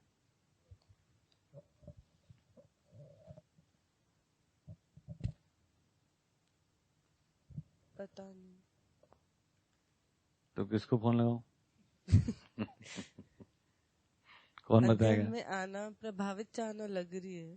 प्रभावित चाहना है, इसमें गलत क्या है? हाँ। अब सिस्टम इस प्रकार से है, एजुकेशन इस प्रकार से है कि वो आपको प्रभावित कर देता है। हाँ। तुम 1 महीने का अध्ययन कर लो यार, मेरे भले के लिए नहीं, तुम्हारी मौलिक चाहत पूरी होने के लिए, है ना। तो अब ये क्या हो गया, ये सिस्टम सपोर्ट कर दे रहा है। अभी कैसा हो गया, प्रभावित चाहना से हो गया करवा चौथ तुम आ जाओ ना यार, है ना, चलो एक पिक्चर देख आते हैं, ठीक। तो आप अभी हम प्रभावित हो रहे हैं, ऐसी प्रभावित चाहना से प्रभावित हो रहे हैं जो कि इससे जुड़ती नहीं है। तो प्रभावित चाहना रहेगी, लेकिन अभी क्या है, व्यवस्था का अभाव है, तो वो सब आपको कहने के डिस्ट्रैक्ट कर दे रही है। चाहते तो सब सम्मान पूर्वक है। हाँ। हर आदमी सम्मान पूर्वक जीना चाहता है। सम्मान पूर्वक जीने का डेफिनेशन ठीक नहीं है, ज्ञान का स्वरूप ठीक नहीं है, तो उसके कारण जो एक्शन प्लान बनता है वो महंगी गाड़ी बन जाता है। इस तरीके से उपकार का एग्जाम्पल फिर से। हाँ, तो इस तरीके से उपकार का ये बात पूरी समझ में आ गई ना। हाँ। तो मूल तो सम्मान पूर्वक ही जीना चाहते हैं, तो Exactly. उपकार पूर्वक जीना चाहते हैं। जो आप समझे वो आप समझाना चाहते हैं। हर आदमी को देखो, हर आदमी को जो वो समझा वो समझाता रहता है। अब वो इतना देखता है कि वो ठीक समझा भी है कि नहीं समझा है। तो प्रवृत्ति तो हमको दिखाई देती है ना। आप समझाते रहते हो कि जा चले जाओ एमसीबी के, कोई बोलता नहीं एमसीबी को बिल्कुल मत जाना हो, बहुत गड़बड़ हो जाएगा। चलो मोदी जी ये कर रहे हैं, इसने ये कर दिया, उसने ये कर दिया। आपको जो समझ में आता है वो आप समझाते रहते हो, ये आपकी प्रवृत्ति है। ध्यान इस पे नहीं जा रहा कि बुद्धि जागृत नहीं है, तो समझना क्या था वो आपको नहीं पता है। प्रवृत्ति तो वही है पहले से, अभी भी आप समझाते रहते हो। हाँ, ये बात तो सही है एकदम। तो इसका मूल एक्चुअली उपकार ही है। हाँ, ये जो हम कर रहे हैं, जो सीखा है वो सिखाना। अब तो नहीं होता है ऐसा कि हर कोई सिखाए, बट वो क्योंकि भ्रम में इसलिए ऐसा होता होगा। कॉम्पिटिटिव बेचारा फंस जाता है कि हम अगर ब्रेड बनना सिखा देंगे तो फिर हमारी ब्रेड नहीं बिकेगी, जैसे हमारी बहुत बिक्री हो, है ना। अच्छा, नहीं बिक रही है तो क्या दिक्कत, क्या कंपटीशन है। और बिक रही तो क्या दिक्कत, क्या कौन सी कंपटीशन, तो कंपटीशन तो है ही नहीं कहीं, हमारी तो बिक ही नहीं रही, क्या दिक्कत। तो उपकार हमारी मौलिक प्रवृत्ति, इसका निरीक्षण कर लो। अनुभव की रोशनी में ये कहा जा रहा है, स्वयं की साक्षी में, है ना, अपने में इसको पहचान लो कि ऐसा है या नहीं है। नहीं तो बोलो कि गोल गोल गोल गोल बातें हो रही है, गोल गोल गोल गोल कोई बात नहीं हो रही, साफ सुथरी बात हो रही, एकदम क्लियर कट। अगर इसको हम पहचानते ही नहीं है तो नहीं हो पाएगा। हाँ जी सर। क्या हम कह सकते हैं कि सृष्टि प्रकृति में उपकार प्रवृत्ति या उसकी भावना ऑलरेडी उसका कार्यक्रम चल रहा है, या वो डिजाइन है उसमें? क्योंकि जब हम देखते हैं पेड़ पौधे, वो फल देने की मतलब लेने की इच्छा नहीं रखते, वो देते ही हैं। उपकार की परिभाषा लिखी है सर, समझे हुए को समझाना, किए हुए को कराना, सीखे हुए को सिखाना। कौन सा पेड़ आपको समझाता है, कौन सा कुत्ता आपको सिखाता है? उपकार वो दूसरी बात है। वो उपकार करने का ताकत, संभावना केवल मनुष्य में है, जीवों में नहीं है। अच्छा, तो मनुष्य होने का मतलब ही है उपकार पूर्वक जी पाना। वो शिक्षा के संदर्भ में, मगर हम जब जीवों में पेड़ पौधे में देखें, वो जो देते हैं उसको हम उपकार नहीं बोल सकते। वो वहां पर उपकार नहीं हो कहलाता, उसका नाम अलग है। वहां पर हर एक इकाई अपने में उपयोगी, दूसरी इकाइयों के साथ पूरक है। पूरक है, तो उसको उपकार नहीं बोल सकते। वो देने की जो भावना प्रवृत्ति है, देने की भावना नहीं होती वहां पर। हर चीज अपने में उपयोगी है, दूसरी इकाई के साथ वो कॉम्प्लीमेंट्री में है, कॉम्प्लीमेंट्रीशिप में है। There is no feeling like that. अच्छा, वो तो it is there like this. Okay, मनुष्य में फीलिंग की बात आती है ना, तो मनुष्य में उपकार पूर्वक ये फीलिंग है, अपराध पूर्वक ये फीलिंग है। आप बताओ। हाँ, ठीक बात। तो मैंने ये कहा कि जब हम उपकार करते हैं तब तो ये फीलिंग के साथ जुड़ता है, और यदि अपराध पूर्वक जीते हैं तो फीलिंग गायब उसमें, ठीक है ना। तो फीलिंग का कोई बड़ा मुद्दा नहीं है, फीलिंग का बड़ा मुद्दा नहीं है। अभी तो हम फीलिंग को ही रो रहे हैं।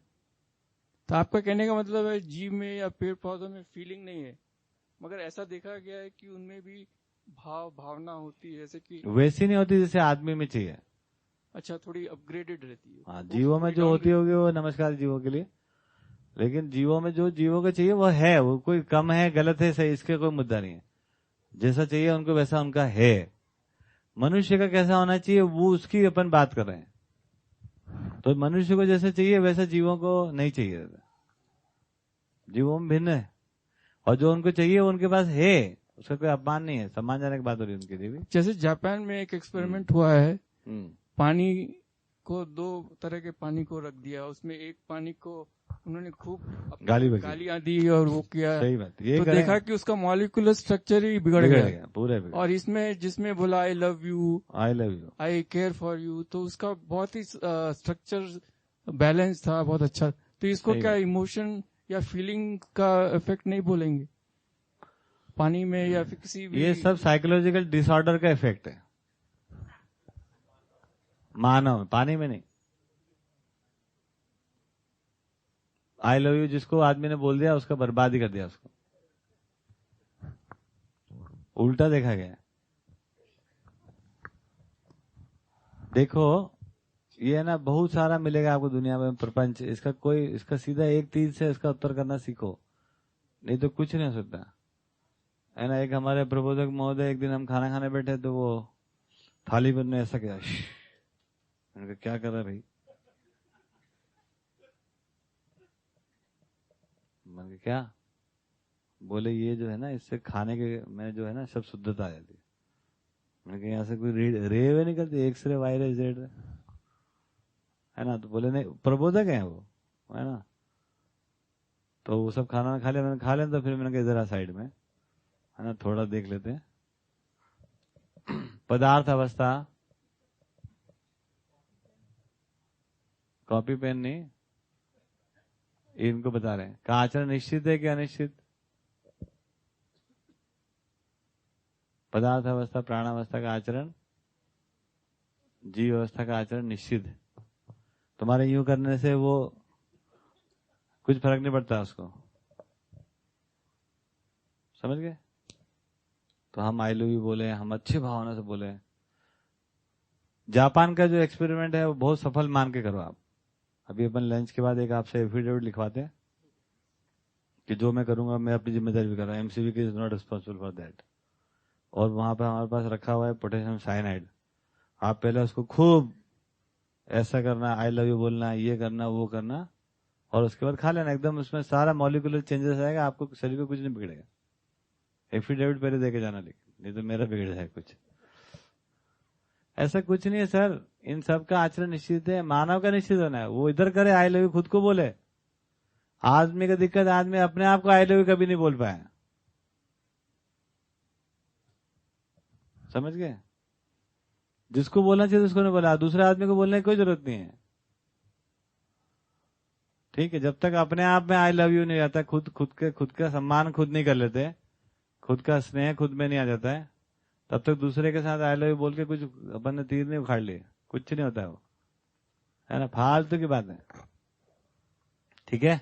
उन सबका आचरण निश्चित है, उनको धन्यवाद। उन सबका आचरण निश्चित, मानव का आचरण निश्चित होना शेष। अनावश्यक एनर्जी इधर उधर मत, पढ़ने लिखने में मत लगाओ, बहुत व्यर्थ परेशान करेंगे आपको ये लोग।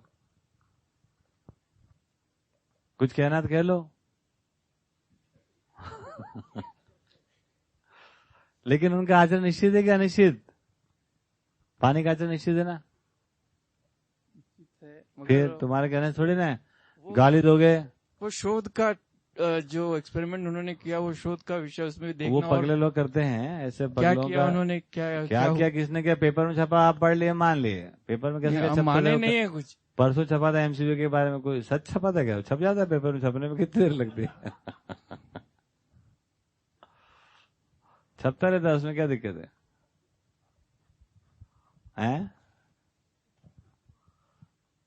छपने के लिए अंक चाहिए, वो इंक चाहिए, सब चाहिए ना। ये हमको बहुत ही अपने में स्पष्टता लाना चाहिए, एकदम साफ सुथरा बात। उपकार की प्रवृत्ति मानव में बचपन से रहती है, प्रकट क्यों नहीं हो पाती है? क्योंकि ऐषणा संपन्न नहीं हो पाए। दूसरी भाषा में बात करते हैं, है ना। बच्चा जो है सब जो समझता समझाना चाहता है, वो देना भी चाहता है, सब कुछ करना चाहता है ना, लेकिन समझ नहीं है उसको, ठीक। तो बुद्धि जागृत नहीं हुई तो ये सब नहीं हो पा रहा है। अब आप इसको तोड़ मोड़ कर प्रस्तुत करो, बच्चे तो महान होते हैं, बच्चे भगवान का रूप होते हैं, ऐसा कुछ भी नहीं होता है। और बच्चे नहीं तो शैतान का रूप होते हैं, ऐसा भी कुछ नहीं होता है। बच्चे बच्चे होते हैं, न्याय के याचक होते हैं, सत्य है ना वक्ता होते हैं, सही कार्य व्यवहार करने के इच्छुक होते हैं, न्याय समझता नहीं है, सही समझता नहीं है, ठीक, तो गलत करते रहते हैं। तो ये हमको बहुत विधिवत समझना चाहिए कि क्या है सच्चाई, उसको फिक्स करिए उसको, फिर अपने में ओपननेस आएगी। मतलब जो जैसा कहा गया उसको अगर आप वैसा पहचान जाते हो, अनुभव मूलक विधि से जो कहा गया है उसको पहचानने का, फिर आप देखना शुरू करो। अब ऑब्जर्वेशन बनेगा, अब लाइव हो जाएगा, अब सब चीजें आपके सामने प्रकट हो जाएंगी। दृष्टि बदल गई आपकी, दृष्टि बदलने के बाद चीजें आपको दिखने लगेगी, हाँ ये न्याय के याचक है, सही कार्य व्यवहार करना चाहते हैं, कुछ भी करते हैं, फुटपटांग होता है, गिर पड़ता है बार बार, वो सही करना चाहते हैं लेकिन गिरता रहता है वो। तो ऐसा होता रहता है, कोई बड़ी बात नहीं। तो ये हमको समझ में आ जाए ना, नहीं तो क्या हो गया, पता नहीं क्या क्या रिसर्च होती रहती है और क्या क्या लोग कहते रहते हैं। ठीक है ये बात भैया? ये वाला खत्म हो गया तो पहले भी इस बारे में बात हो चुकी है और नहीं उतने अच्छे से क्लियर होता और रिलेट भी करता है उपकार से, कि आपने पहले भी बोला था कि हम हमेशा देने के लिए लेना चाहते हैं, और एमसीबीके में भी अगर आया और ये नहीं समझ आया तो नहीं समझ आ रहा है अभी भी, क्योंकि ऐसा लग रहा है कि अभी भी संतुष्टि के लिए समझना हो रहा है। ठीक बात है ना, संतुष्टि के लिए समझना हो रहा है, और संतुष्टि उभय संतुष्टि ही है। अच्छा, आप तो बहुत अच्छे से समझ रही हो, गौरव अभी नहीं समझ रहे, तो कैसा लग रहा है आपको? नहीं अच्छा लग रहा है ना, इसलिए नहीं कि गौरव आपके पति हैं खाली, हाँ। इसलिए भी कि आप नहीं समझा पा रही हो, ये योग्यता है कुल मिला के। जिस दिन आप में योग्यता आ जाएगी, आप समझा पाती हो, उस दिन गौरव समझे तो ठीक, नहीं समझे तो ठीक। कि गौरव को समझना नहीं समझना तो उसी के हाथ में है ना। हाँ। आज हमको क्या लगता है कि हमारे को अपने में भी क्लियर नहीं कि मेरे में समझा पाने की योग्यता है कि नहीं। ठीक बात है। ठीक, तो मैं सीधा पहले अपनी योग्यता पे प्रश्न लगाता हूँ, उससे परेशान रहता हूँ, है ना। एक बार आपको लग जाए कि आप में तो योग्यता है, और वो भी ऐसा मानने से नहीं है, आपने निरीक्षण कर लिया कि हाँ सच में कम से कम कोई एक को तो समझ में आया आपके माध्यम से, तो किसी एक को भी समझ में आने के बाद आपको अपने में योग्यता आ गई। अब वो समझे नहीं समझे उसकी स्वतंत्रता है, ये वाली बात अपने आप निकल आती। तब भी वो उभय संतुष्टि है। गौरव तब भी नहीं समझा, तब भी आप संतुष्ट हो, और आप उभय संतुष्टि पूर्वक संतुष्ट हो, क्योंकि कम से कम आपने ये देख लिया कि आप में समझा पाने की योग्यता है, उसका प्रमाण आया किसी को समझा पाने से। पर जो मैं समझ गई उसकी संतुष्टि पहले है ना। समझना उभय संतुष्टि के अर्थ में हो रहा है, वो ठीक कह रहे आप, एक कदम आगे ही बता रहा हूँ मैं आपको। हाँ, पर पहले तो संतुष्टि समझने से, उसके बाद उभय संतुष्टि में समझ गई। हाँ, क्योंकि वो उपकार का इन्नेट है, मूल चाहना है, तो वो तो आएगा ही 100%। पर उसमें भी उभय संतुष्टि हो रही है, फिर भले वो समझे नहीं समझे, ये बात है ना। हाँ, तो ये जो न्याय बराबर उभय तृप्ति, ये न्याय बराबर उभय तृप्ति ने बहुत झंझट है, कई साल तक मेरे को परेशान किया ऐसा। उभय तृप्ति का मतलब क्या, कैसे देखें, क्या करें, है ना। तो फिर आप जो बार बार बोलते हो कि यहाँ आप आ रहे हो तो देने के लिए लेना हो रहा है। हाँ, तो आपको देना है, मानव जाति को देना है, ये न्याय का कार्यक्रम चल रहा है। यही बोल रही हूँ कि पहले संतुष्टि होगी फिर तो दे पाएंगे, है ना। देने के लिए आप ले पाओगी, ये मानव जाति को देना है कि नहीं तो आपके हाथ में आएगा नहीं, कई साल धक्के खाती रहोगी तो भी। तो यही पूछ रही हूँ कि तो मैं बता तो रहा हूँ, उपकार पूर्वक जीना है या अपराध पूर्वक जीना है, इसको तय करो। संतुष्टि पूर्वक। अरे पहले संतुष्टि तुम्हें उपकार से होती है, अपराध से होती है? उपकार से। और उपकार में उभय संतुष्टि जुड़ी हुई है। भाई जैसे हम कोई चीज लेने जा रहे हैं तो उसका बेनिफिशियरी कौन होगा ये तय करते हो ना पहले। हाँ। किसके लिए ले रहे हो आप? ठीक। तो जब न्याय की बात हो रही है तो न्याय जो है वो एक से अनेक के साथ जुड़ा हुआ है। तो आप न्याय संपन्न होना चाहते हो, क्या मतलब वो केवल आपकी धरोहर नहीं है न्याय। अब वो न्याय में और लोग जुड़ने वाले हैं, तो वो उन सब तक न्याय पहुंचे। ये अपनी बिटिया का लेके आ गए आप, इसके साथ न्याय करते तो इस तक न्याय पहुंचे नहीं पहुंचे। हाँ। तो इसको इस तक पहुंचाने के लिए आप समझने आई हो। हाँ, पर आजकल इतना वो देखने का आदत है ना, 1 2 3 बस अपने अपने इस करके ऐसा हो रहा है। हाँ, कि वो सबको नहीं देख पा रहे हैं। पर एक्चुअली जैसे मैं इसको देख रही हूँ वैसे कायदे से सभी को। कोई बात नहीं, इसको देख के तो समझ लो कि आप अपने तो कुछ न कुछ टाइम पास कर ही लेती ना। अब आप इतने दिन में क्यों बेचैन हो गई कि आपको लग रहा है आपकी लड़की बड़ी हो रही है यार, उसको हम दे नहीं पा रहे कुछ। तो आपको अपने लिए चाहिए या अपने से ज्यादा वो अपने बेटिया के लिए देने की इच्छा है आपको? अभी तो सच बोलूं तो ऐसा लगता है खुद नहीं समझ आया तो कोई बात नहीं है, लेकिन उसमें उस तक पहुंचाना है कि नहीं पहुंचाना। यदि आप यहाँ से शुरू करती मेरे से बातचीत कि नहीं मैं अपनी बेटी के लिए देना चाहती हूँ, तो मैं उल्टी बात करता हुआ पाया जाता कि पहले अपने लिए तो कर। मैं ऐसी बात करता हूँ, कई बार रिकॉर्डिंग मिलेगा आपको, केवल बच्चों के लिए थोड़ी नहीं चलेगा काम, मैं ये बात करता आपको। क्यों पर ऐसे समझ ऐसा इसलिए करता हूँ कि दोनों जुड़े हुए हैं ना। तुम केवल एक भाग में काम करोगे तो मैं दूसरा भाग बताऊंगा, इसका क्या होगा। मतलब ये तो जैसे अभी भी हमारी बातचीत में कुछ मतलब थोड़ी है, बस कोई सुनेगा तो बोले कोई मतलब की बात नहीं हो रही। आप कह रहे हो संतुष्टि की, मैं बोल रहा हूँ हाँ, और मैं कह रहा हूँ उसके बाद उभय संतुष्टि है। तो मुझे भी नहीं समझ आ रहा। नहीं आ रहा है सच में, क्योंकि एक बार ये बात हो रही, एक बार ऐसे बात हो रही, वो ऐसे चल रहा है, दोनों साथ में चल रहे हैं। हाँ, तो ठीक है। हाँ, ऐसे नहीं है कि पहले कुछ या दूसरा कुछ है ना, ठीक है, साथ उभय का में, मतलब साथ में चल रहा है। साथ में है। तो मेरी भी हो ही रही है संतुष्टि, और मेरी मूल चाहना भी लगे हाथ पूरी हो ही रही है, उपकार हाँ, है ना। तभी तो संतुष्टि होगी, हाँ वही, तभी संतुष्टि होगी।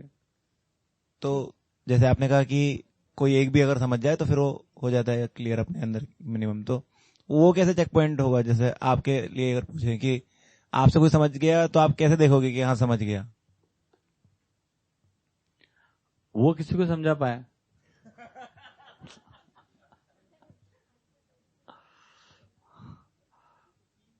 हाँ, 3 से कम में होता ही नहीं है। और वो जो पहला वाला समझा था और जो तीसरा वाला था, दोनों एक जैसे होना चाहिए, तब ये बात बनती है। ये बात ठीक है ना? 2 में थोड़ी होता है। अरे सीधी रेखा तय देखनी तो 2 में कभी नहीं होता ना। ये 2 तो हर जगह सीधी होती है ना। तो क्या होता है? जब 3 आते हैं तब सीधी रेखा की बात बनती है। तो ये ए और बी और सी है ना, ए से बी समझ गया, बी से सी समझा, और सी जो ए के बराबर ही रहा, तब जाके ए समझा, प्रमाणित हो गया। मतलब परंपरा हो गया। प्रमाण नहीं बोलते हैं इसको, परंपरा बोलते हैं। थोड़ा अलग अलग कर लो भाई, नहीं तो फिर कंफ्यूजन हो जाएगा। ए प्रमाणित है मतलब, ए प्रमाणित मतलब जैसा सोचा वैसा जी पाया, है ना, वैसा जी पाया, ये प्रमाण। ठीक है, ये हो गया प्रमाण, और ये हो गई परंपरा। ये परंपरा होगी। ठीक है, अभी पूरा हुआ कि नहीं हुआ? चलो फिर से कर लो। तो इतने ही कह रहे हैं, इतने ही कह रहे हैं कि आप में जो है ना उपकार की प्रवृत्ति है, आप में है ना, आप न्यायपूर्वक जीना चाहती हो, हाँ या ना? ये दोनों चीजें आप करना चाहती हो ना। उसके लिए अब आपको समझना है, क्योंकि आपको लग रहा है कि मेरे में समाधान नहीं है। तो बिल्कुल सही बात है। तो समाधान चाहिए किसके लिए? आपको अपने में चाहिए। क्या करोगे? समाधान का हलवा बनाओगे, कचौरी बनाओगे, क्या करोगे? समाधान पूर्वक उपकार पूर्वक जिया जाएगा, समाधान पूर्वक न्याय पूर्वक जिया जाएगा। तो समाधान काय के लिए चाहिए? अन्याय के लिए कि न्याय के लिए? इतने तो कह रहे हैं। तो न्याय या उपकार जो हम कह रहे हैं, ये एक प्रकार से उभय उभय की बात हो रही है। मतलब एक आपके लिए हो रहा है कुछ, और वो कहने की परंपरा में जुड़े रहे। इसको हटा दो, आपको केवल समाधान चाहिए, तब तो पूछें क्या दिक्कत है आपको, उसका हल कर दें। आज कुछ दिक्कत उसका हल कर दें, कल को दिक्कत उसका हल कर दें, तो उसका क्या मतलब निकला? तो समाधान का मतलब ही जो एक तरफ न्याय से जुड़ता है, न्याय जो व्यवस्था से जुड़ता है, समाधान का मतलब ही है कि उपकार से जुड़ता है। इसको आइसोलेट थोड़ी कर सकते हैं अपन। ये बात समझ गए? तो आपको चाहिए समाधान, इसमें कोई डाउट नहीं है ना। उसके बाद ये भी तो चाहिए कि नहीं चाहिए? तो जब आप बोलोगे मेरे को समाधान, तो मैं बोलूंगा इसके लिए। जब आप बोलोगे नहीं मेरे को उपकार करना है, अरे छोड़, पहले समाधान का क्या होगा? ऐसे बात बनेगी। हैं? गलत तो नहीं है? ऐसे तो होता है। पैसा रहता रोक देते हैं, अटका दे रहे हैं हमको, करने नहीं दे रहे कुछ काम,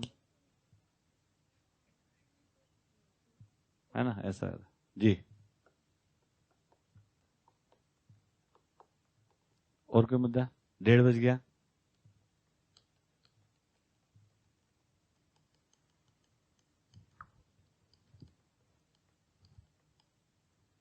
तो किसी भी प्रकार से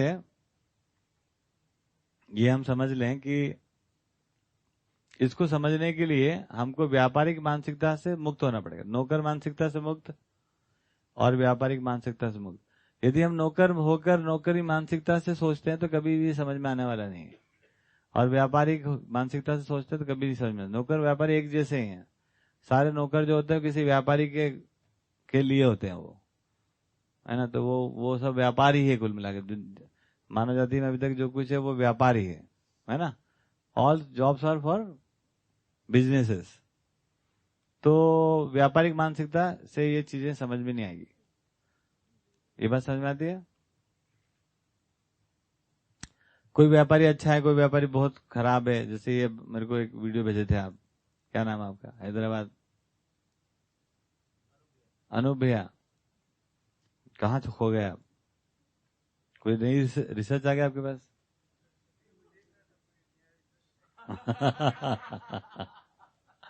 हर घंटे नई रिसर्च आती रहती है।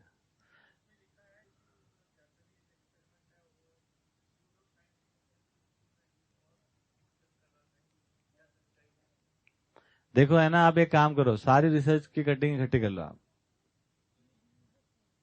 आपको बड़ा इंटरेस्टिंग हो जाएगा। कुछ भी खाने के लिए नहीं बचेगा। अरे कहाँ है महाराज आपकी खोज? वो रिसर्च की खोज है।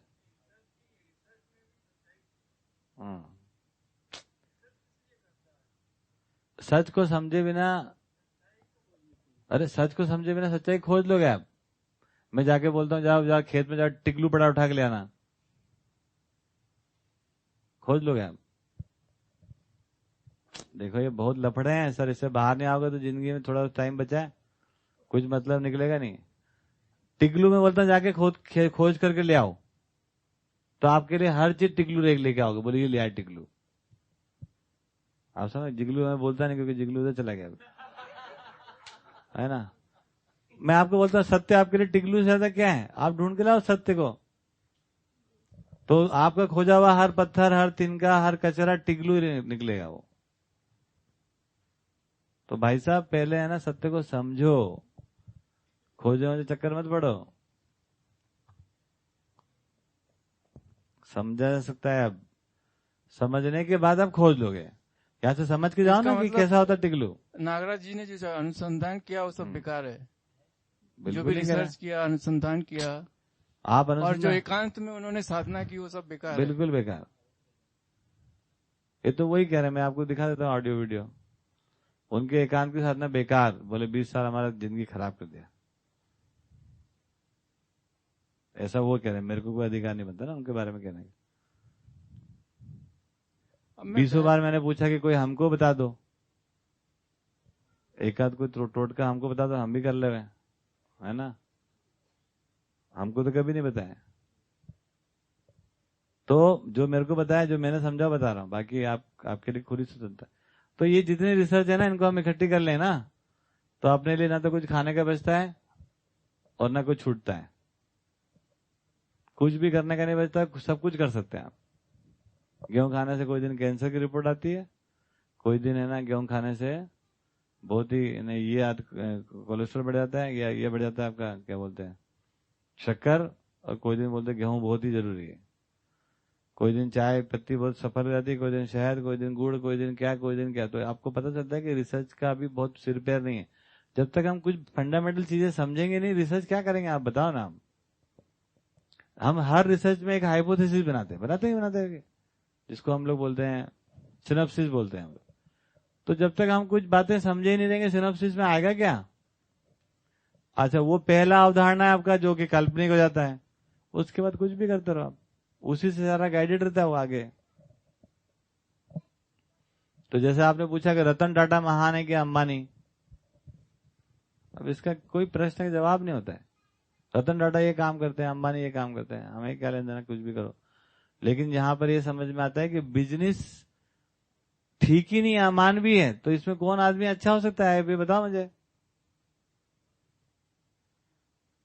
तो हमको अपना मन को तैयार करना पड़ेगा सही को समझने के लिए।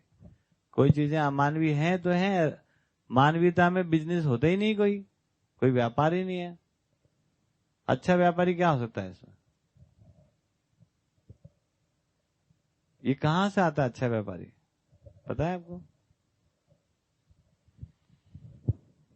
एक कहानी सुना देते, कोई शेयरिंग तो है नहीं, पहले सुना चुका हूं मैं, बड़ी अच्छी कहानी। एक नया नया साधु रहता है, नया, और उसकी कुछ साधना सफल हो रही होती है ना, उसको बड़ा गौरव होता रहता है कुछ बढ़िया। और साधकों को जो है वो है ना भिक्षा लेके ही खाना होता है, उनकी परंपरा में ऐसे दिया, ऐसा करो आप। तो वो जो साधक है वो साधना करके उठा और नहा धो के ऐसा उठ के ऐसा कुछ किया सूर्य की तरफ, सुन रहे ना।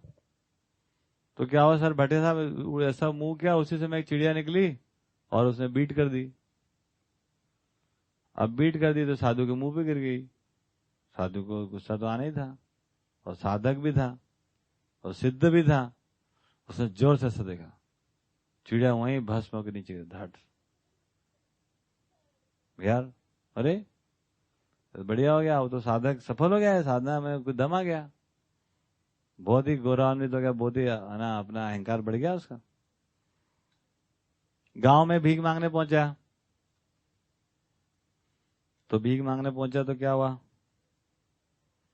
कि वो किसी घर में आवाज लगा, भिक्षाम देही। तो अंदर से आवाज आई कि रुको आ रही हूं। क्या दिया, क्या आवाज लगाई, आती हूं। तो थोड़ा सा तो एक तो अभी चिड़िया मार के आया था, फिर इससे कोई इंतजार करवा रहा है, कितना खराब।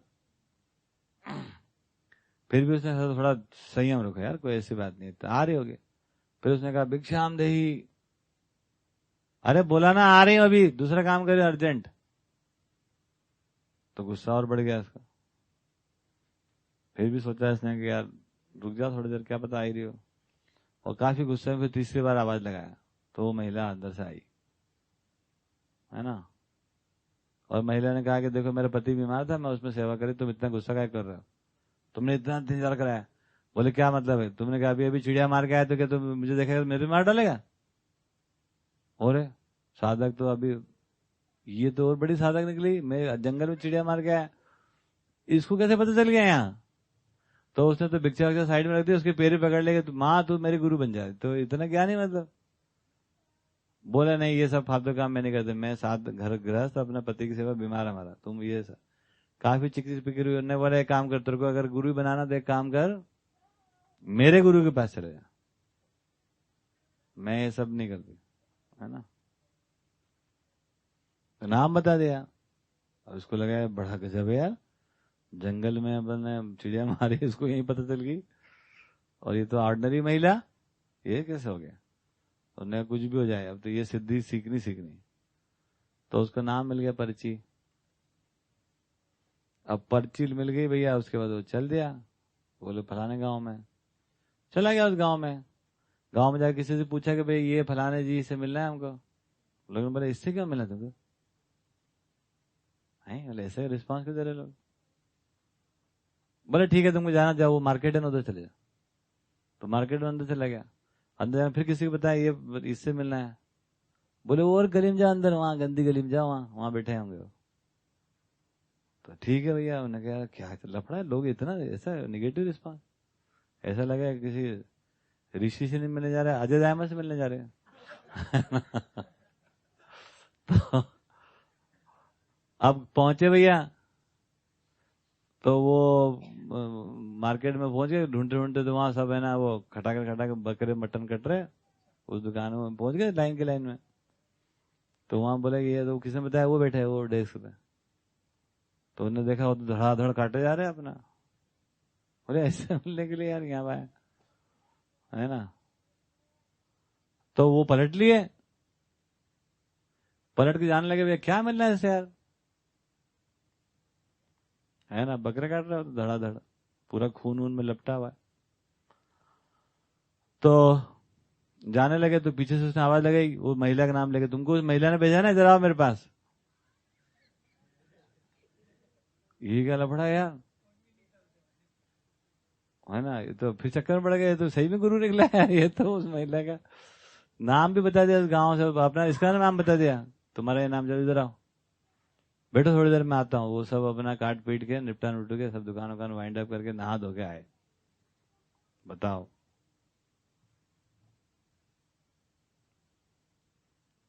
बोले आप ये सब करते हैं, है ना। तब उन्होंने जवाब दिया, देखो क्या जवाब दिया है, वही है जवाब। देखो ऐसा है कि बकरों को तो मरना ही था, ये तो मेरे हाथ से मरेंगे तो इनका उद्धार है। और लोग दुर्भावनावश मारते हैं, और मेरे अंदर तो परम प्रसन्नता का भाव रहता है इनको मारते समय। तो मेरे हाथ से मरने के बाद इनका सीधा कल्याण हो जाता है। अब क्या पूरा उत्तर क्या है भैया, है ना, कि आप क्या करते हो ये इंपॉर्टेंट है ही नहीं, आपके अंदर भाव अच्छा रहना चाहिए। और वो ये कौन बता रहा है, वो सिद्ध पुरुष है कोई। लो जी, अब फंस गए आप भी ऐसे कि जनता को तो बर्बाद होना ही है, इनका तो शोषण होना ही है। कोई भी करेगा, मैं करूंगा तो अच्छे मन से अच्छे भाव से करूंगा ना, तो कम नुकसान होगा, इनका कल्याण होगा। और वो शोषण करके जो कुछ भी पैसा मैं पाऊंगा वो सब वापस समाज में लगाऊंगा, CSR करूंगा, CSR। बात समझ में आया? तो इस प्रकार से ये सारी कहानी। तो हम इसी में कंफ्यूज है, हमको कोई चिड़िया मरी हुई दिख रही ना, तो हम वहीं से प्रभावित हैं, और हमको दिख ही नहीं रहा कि अगला क्या कर रहा है, क्या कर रहे हैं वो तो हमको दिखता ही नहीं, हम पता नहीं कौन सी बात से प्रभावित है। तो ये कोई बिजनेसमैन कोई दुनिया कल्याण नहीं कर सकते हैं, इनका नाम ही बिजनेसमैन है, ये मैन थोड़ी ना है। तो कोई कम किसी गर्दन काटता है, कोई ज्यादा काटता है, कोई काट के कोई थोड़ा सा मरहम भी लगाता है, कोई कम भी लगाता है, उसी में हम प्रभावित होते हैं। भाव बहुत महत्वपूर्ण होता है। क्या मानते हैं हम? भाव बहुत महत्वपूर्ण। किस भाव से, ये ज्यादा महत्वपूर्ण। काम क्या कर रहे हो महत्वपूर्ण नहीं। लो ऐसे हम फंस गए हैं आदर्शवाद में। दो नौकर बात कर रहे थे, एक नौकर अपने मालिक की बहुत बुराई कर रहा था, बोले मेरा मालिक है ना इतना नालायक है, बहुत ही हरामी है ना, बहुत ही ऐसा है, जरा सी गलती क्या कर दो इतना जोर से डांटता है मुझे, इतना जोर से डांटता है कि पूछो मैं, जरा सी गलती, है ना। एक नौकर बताया। दूसरा नौकर बताया कि नहीं मेरा मालिक तो बहुत ही अच्छा है ना, बहुत अच्छा। अच्छा कैसे पता लगता है? बोले जब भी मुझे चोट लग जाती है ना तो मरहम लगाता है, जब भी चोट लगा तो मरहम लगाता है। कितना अच्छा भाव है उसका, चोट लगने पे मरहम लगाता है। तेरा मालिक सही में अच्छा है। उससे पूछा कि तेरे को चोट लगती कैसे? अब देखो क्या है भैया, गलती मेरे से हो जाती है, अब मेरे से गलती हो जाएगी तो मालिक गुस्सा आएगा कि नहीं आएगा? जब मालिक गुस्सा आता है तो वो मुझे थोड़ा मारता है, अब मारते समय थोड़ी पता रहता कहाँ हाथ में क्या आ गया, उससे चोट लग जाती तो वो भी रोता है और मलहम लगाता है। कितना अच्छा मालिक है मेरा।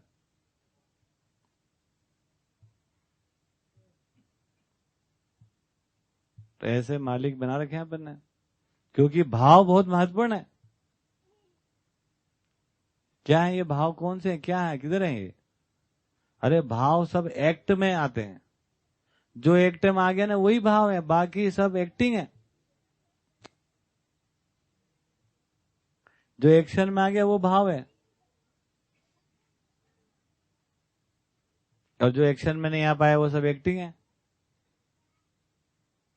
नहीं है, या तो एक्शन कर लो या एक्टिंग कर लो। हम एक्शन से भाव को ढूंढे या भाव से एक्शन को ढूंढे या भाव से एक्टिंग को ढूंढे, क्या करें आप बताओ?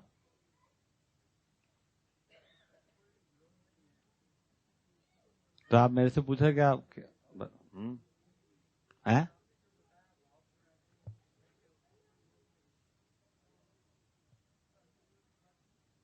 नहीं, अंतर्विरोध की बात नहीं, स्पष्टता की बात है। एक बार अपने को स्पष्ट हो जाए ना तो चीजें ठीक से समझ में आए कि भैया किधर दिशा में अपन जाएं, नहीं तो अपना डाइवर्जन है कि रतन टाटा बहुत महान आदमी है। होंगे महान, हमें क्या आपत्ति, लेकिन उस बिजनेस कल्चर से कुछ निकल के नहीं आता है, क्योंकि वो सब लाभ के लिए काम करते हैं। लाभ पाने के लोगों के किसी के कम लाभ में काम कर लेता है, कोई ज्यादा लाभ में काम करता है,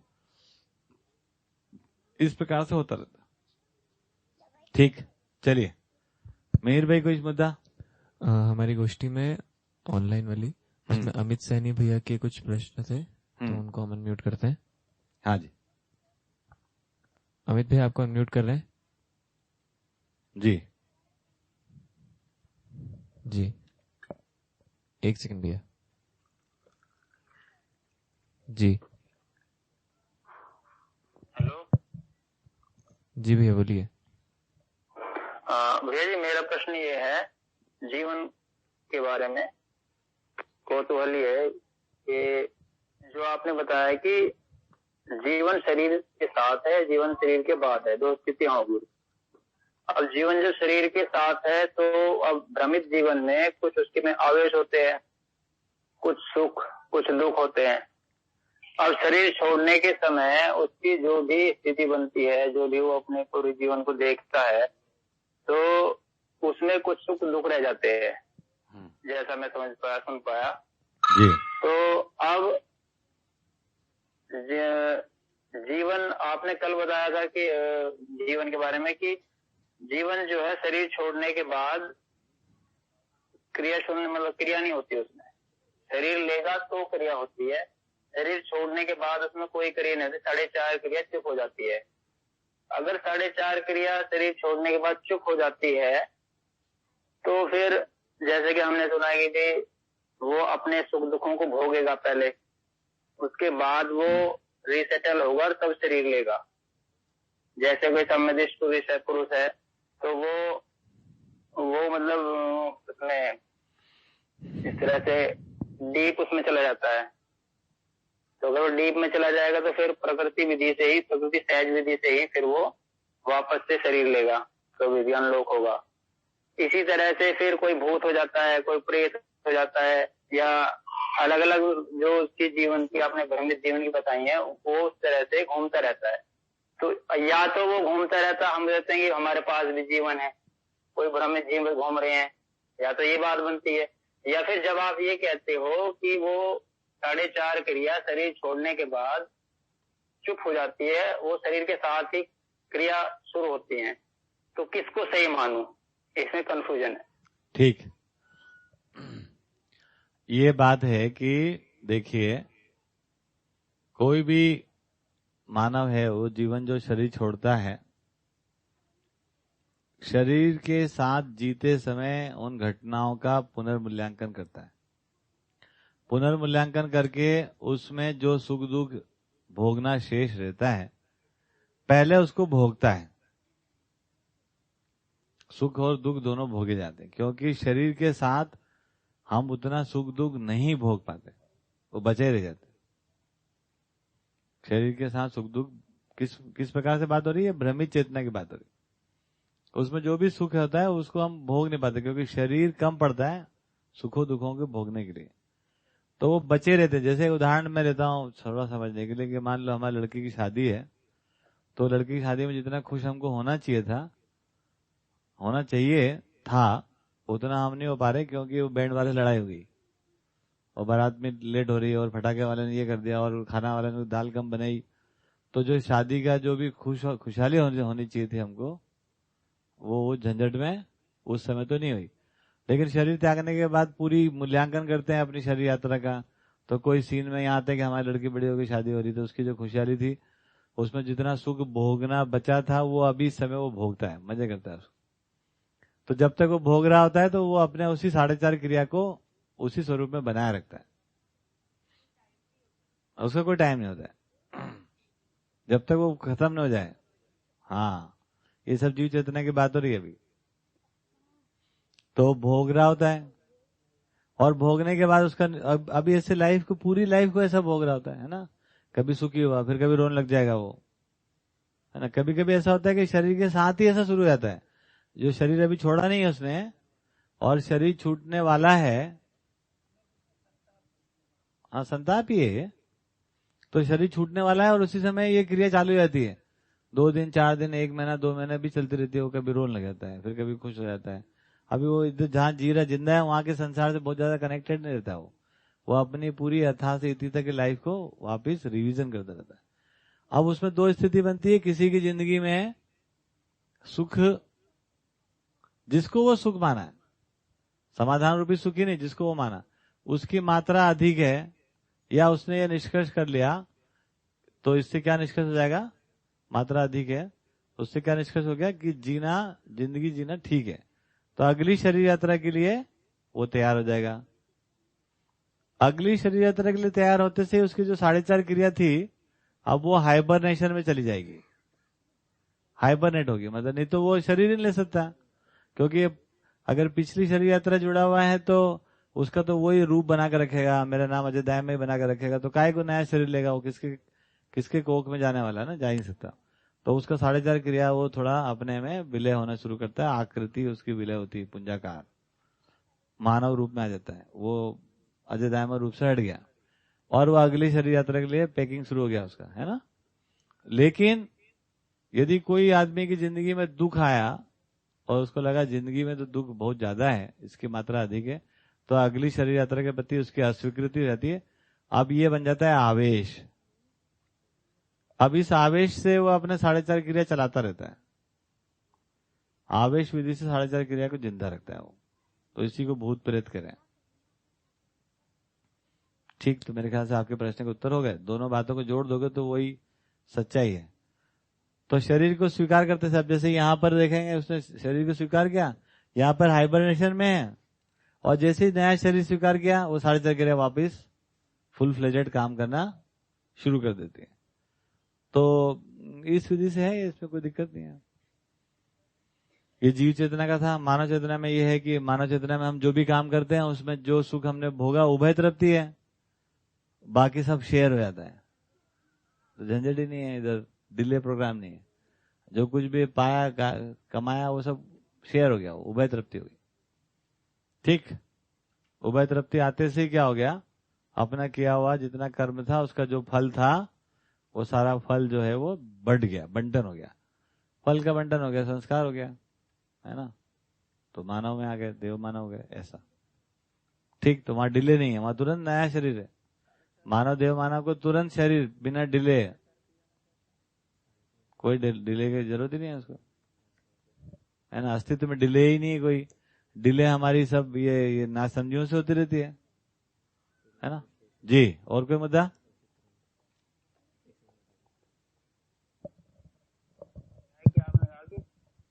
अमित भाई ठीक से समझ में आया? जी यहाँ तक तो है, इतनी सूचना मेरे पास है भैया जो आपने बताई है, वो भी सूचना है जितनी आपने बताई। लेकिन इसमें दिक्कत यही आई थी कि आपने शायद बताया या मैंने गलत सुना कि 4.5 क्रिया शरीर के बाद जो है बंद हो जाती है। बताया ना, सोचना विचारना बंद है, इस प्रकार से बंद होती है ना। बंद होने की विधि ये बताया, 4.5 क्रिया के बाद वो शरीर छोड़ने का 4.5 क्रिया इस प्रकार से हाइबरनेट होती है। हाइबरनेट होने से अगला शरीर यात्रा चालू हो जाती है ना। वो सुख दुख का मूल्यांकन करने के बाद होता है, बस इतनी सी बात है, उसको जोड़ लीजिए। हो सकता है बोलने में ऊपर नीचे हो गया हो। वो सुख दुख का सारा भोगने के बाद, ठीक है। हाँ जी, एक क्वेश्चन और है। हाँ बताएं। जैसे ज्ञान की बातें करें तो 3 तरह का ज्ञान होगा, अस्थि दर्शन ज्ञान, मानवीयता वो जीवन दर्शन ज्ञान और मानवीयता पूर्ण आचरण ज्ञान। अब ये 3 ज्ञान हो गए मेन, फिर आपने बताया 13 ज्ञान, तो ये किस तरह से जोड़ेंगे आपस में? 13 ज्ञानों को और 3 ज्ञान को अलग करो, फिर एक ज्ञान विवेक और विज्ञान हो गया, वो भी है। तो ज्ञान में तो वही आ गया, तीनों ज्ञान आ गए। फिर विवेक में आ गया कि मानव लक्ष्य और प्रयोजन, और फिर विज्ञान में मैं जो समझाऊं कि अब ये मानव लक्ष्य प्रयोजन कैसे प्राप्त होगा, जो मेरी समझ बनी है। तो अब ये सारे तीनों ये सब किस तरह से जुड़ेंगे, इसके बारे में थोड़ा सा। बिल्कुल बिल्कुल ठीक बात बताएंगे, शिविर में बने रहिए, है ना। जीवन ज्ञान, अस्तित्व दर्शन ज्ञान, मानवतापूर्ण आचरण ज्ञान, ये अस्तित्व में जो ज्ञान, अस्तित्व को समझने से ये ज्ञान हुआ, और ये सब जीने के स्वरूप में उसी ज्ञान का जो जीने का फलन है वो ये है। यदि हम बोले ज्ञान ही आचरण है, ज्ञान ही समझ है, ज्ञान ही तृप्ति है, तो ये फिर 13 प्रकार के ज्ञान जो है ना वो जीने के स्वरूप में ज्ञान है ना। जीने के स्वरूप को समझ पाने के बाद तो हम जीने का स्वरूप ठीक ठीक समझ पाए तो ये बना। इसका मूल जो है वो नागराज जी को 3 ज्ञान हुआ, जीवन समझ में आया, अस्तित्व समझ में आया, और कैसे जीना है यहाँ पर वो समझ में आया, उपयोगिता। और उस प्रकार से उसी को जब अपने मानव जिंदगी के साथ जोड़ेंगे अपन, तो ये अपने को 4 विषय, 5 संवेदना का ज्ञान और 3 ईश्वरां को ज्ञान, 1 उपकार का ज्ञान। करने का काम ये है ना, करने का काम ये, इस पर ध्यान दीजिए, ये ज्यादा महत्वपूर्ण है ना। जीवन ज्ञान तो नागराज जी का हो चुका, आपको हो जाएगा तो कैसे होगा। तो ये जब तक इन ज्ञान से हम नहीं गुजरेंगे, है ना, जब तक हमारी प्रवृत्ति उपकार पूर्वक जीने में नहीं हो जाएगी, जब तक हम उपकार में सफल नहीं रहते, तब तक हम कोई, है ना, वो उस ज्ञान तक पहुंच जाएंगे, ऐसा नहीं है। ठीक है, हाँ, बढ़िया। Hello hello. हाँ जी। तो जैसे ये शरीर यात्रा के एंडिंग में अपनी ये जो प्रोसीजर होती है, ये प्रोसीजर कहीं मिड लाइफ में नहीं हो सकती? क्योंकि प्रस्ताव आ गया हम कर सकते हैं, हम तो यहाँ हर साल करते हैं बर्थडे पे, लेकिन वो हम मानव प्रयास से करते हैं, है ना। उसको वो प्राकृतिक प्रयास है जो एंडिंग ऑफ, हाँ, वो प्राकृतिक प्रयास, उसको हमको मानव प्रयास से भी करना ही चाहिए कि भाई क्या हुआ, उपलब्धि क्या रही, नहीं रही, क्या सुखी हुए, क्या दुखी हुए, वो सब करना ही चाहिए, अथा सिद्धि तक सोचना ही चाहिए। लेकिन वो नेचुरल है वो, और ये हम शिक्षा विधि से कर सकते हैं। इसमें वो इंटेंसिटी नहीं रहती, उसमें वो रहते ही, और उसमें कुछ गलती नहीं होती है। जो मान्यता रहती है उसके अर्थ में जैसा सुखी दुखी होना वो सब वैसे चलता है, आप वहां पे चेंज नहीं कर सकते उसको कुछ। यहाँ तो हम कल्पनाशीलता के साथ जोड़ के कुछ ऊपर नीचे कर देते हैं ना, कोई छोटी सी बात को बड़ा बता देते हैं, बड़ी बात को छोटा बता देते हैं। उधर जो है वो लेकिन चलता वो मान्यता से ही, क्योंकि उसमें समझदारी तो है नहीं अभी, तो वो वहां से चल रहा था अपनी मान्यता अनुसार। जैसे एक मैंने नौकरी ज्वाइन की, तो हमारा एक बॉस था, मतलब दूसरा बॉस जो था पहली बार, तो उसकी जिंदगी में पूछो कि सर आपकी जिंदगी की सफलता क्या है, तो वो अंग्रेजी में बोलते थे, I had a very good life, you know that Ajay, I enjoyed like anything, we have worked a lot and there is no day, no evening happened when we have not sit together with our friends and have party. उनकी जिंदगी में मैं कितनी बार 2 साल रहे मेरे साथ, कई बार हमने घुमा फिरा के बात करे, तो उनकी जिंदगी की सफलता यार एक दिन भी ऐसा नहीं निकला जब हमने दारू नहीं पी, और एक से एक दोस्त हमारे, मतलब क्या बात है, अल्टीमेट लाइफ।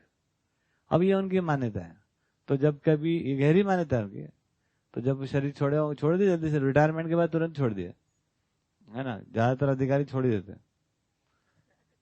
क्योंकि कुछ काम ही समझ में नहीं आता हमको। आजकल सब लोग बिजनेसमैन हो गए ना, खिलाड़ी बिजनेसमैन हो गए, हीरो हीरोइन बिजनेसमैन हो गए, नेता बिजनेसमैन हो गए, तो इनको बिजनेस बाद में बना रहता है, तो जिंदा रहने का रास्ता निकला है। नहीं तो एक समय के बाद क्या था, एक समय के पहले कि बड़े बड़े अधिकारी को रिटायरमेंट के अगले दिन कोई नहीं पूछता, तो एकदम चल दे। तो ऐसा व्यक्ति अनुमान कर सकते हैं, जब गया होगा तो उसने क्या मूल्यांकन, क्या पार्टी, रोज पार्टी यार, और इतने बढ़िया दारू पीते थे वो कि रात में उनको 2 ड्राइवर रखना पड़ता गाड़ी में, क्योंकि उठा के उनको गाड़ी में बिठा दे, और सुबह 5 बजे उठ के फिर रेडी, जॉगिंग वॉगिंग करा के, नहा धो के, एक्सरसाइज योगा करके सर, है ना, और 8:30 बजे नाश्ता करके एकदम काम पे लग जाता था। गजब आदमी यार। और फिर रोज रात में टुन, है ना, गजब। तो अब उसकी जो मूल्यांकन होगा वो वैसे होगा, उसी में सुखी दुखी, ठीक है ना। तो मान्यताओं से गवर्न है, लेकिन ऐसा नहीं है कि उसको ज्ञान हो जाता है शरीर छोड़ने के बाद, जीवन ज्ञान ही रहता है, ऐसा कुछ। जिन मान्यताओं से जो भी ज्ञान होना है वो शरीर के साथ ही होना है। तो जो मैंने कहा कि शरीर के साथ ही जीवन क्रियाकलाप में उत्तरोत्तर विकास होता है, या 4.5 क्रिया, या 4.5 से, है ना, 10 क्रिया, तो 4.5 क्रिया भी प्रमाणित होगी, वो शरीर के साथ ही होने वाली, फिर वैसे बनी रहती है खाली। अगर आवेशित हो गया, भूत प्रेत हो गया, तो वो अपना 4.5 क्रिया को बना कर रखता है ना, वो मिल जाते हैं लोगों, कई बार उसका भूत दिखा, उसको भूत दिखा, सब हम लोग देखते हैं, ठीक है। लास्ट इस तरीके से पता चलता है कि कुछ चीजें हैं जो हाई लेवल गिल्ट फील होता है, वो अभी भी पता चलता है, तो उसका क्या, मतलब वो रहते रहते अभी हो सकता है। हाँ, वो गिल्ट तो देखो सोसाइटी ने दिया हुआ आपको, सारे गिल्ट का जो स्रोत है आदर्शवाद है।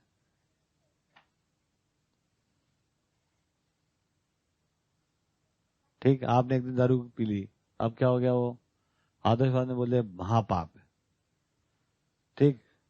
तो या तो हम उसका विरोध करते रहे, गिल्ट का मतलब आदर्शवाद का, तो जबरदस्ती पीने जाएंगे, हम विरोध करेंगे तो क्या करेंगे।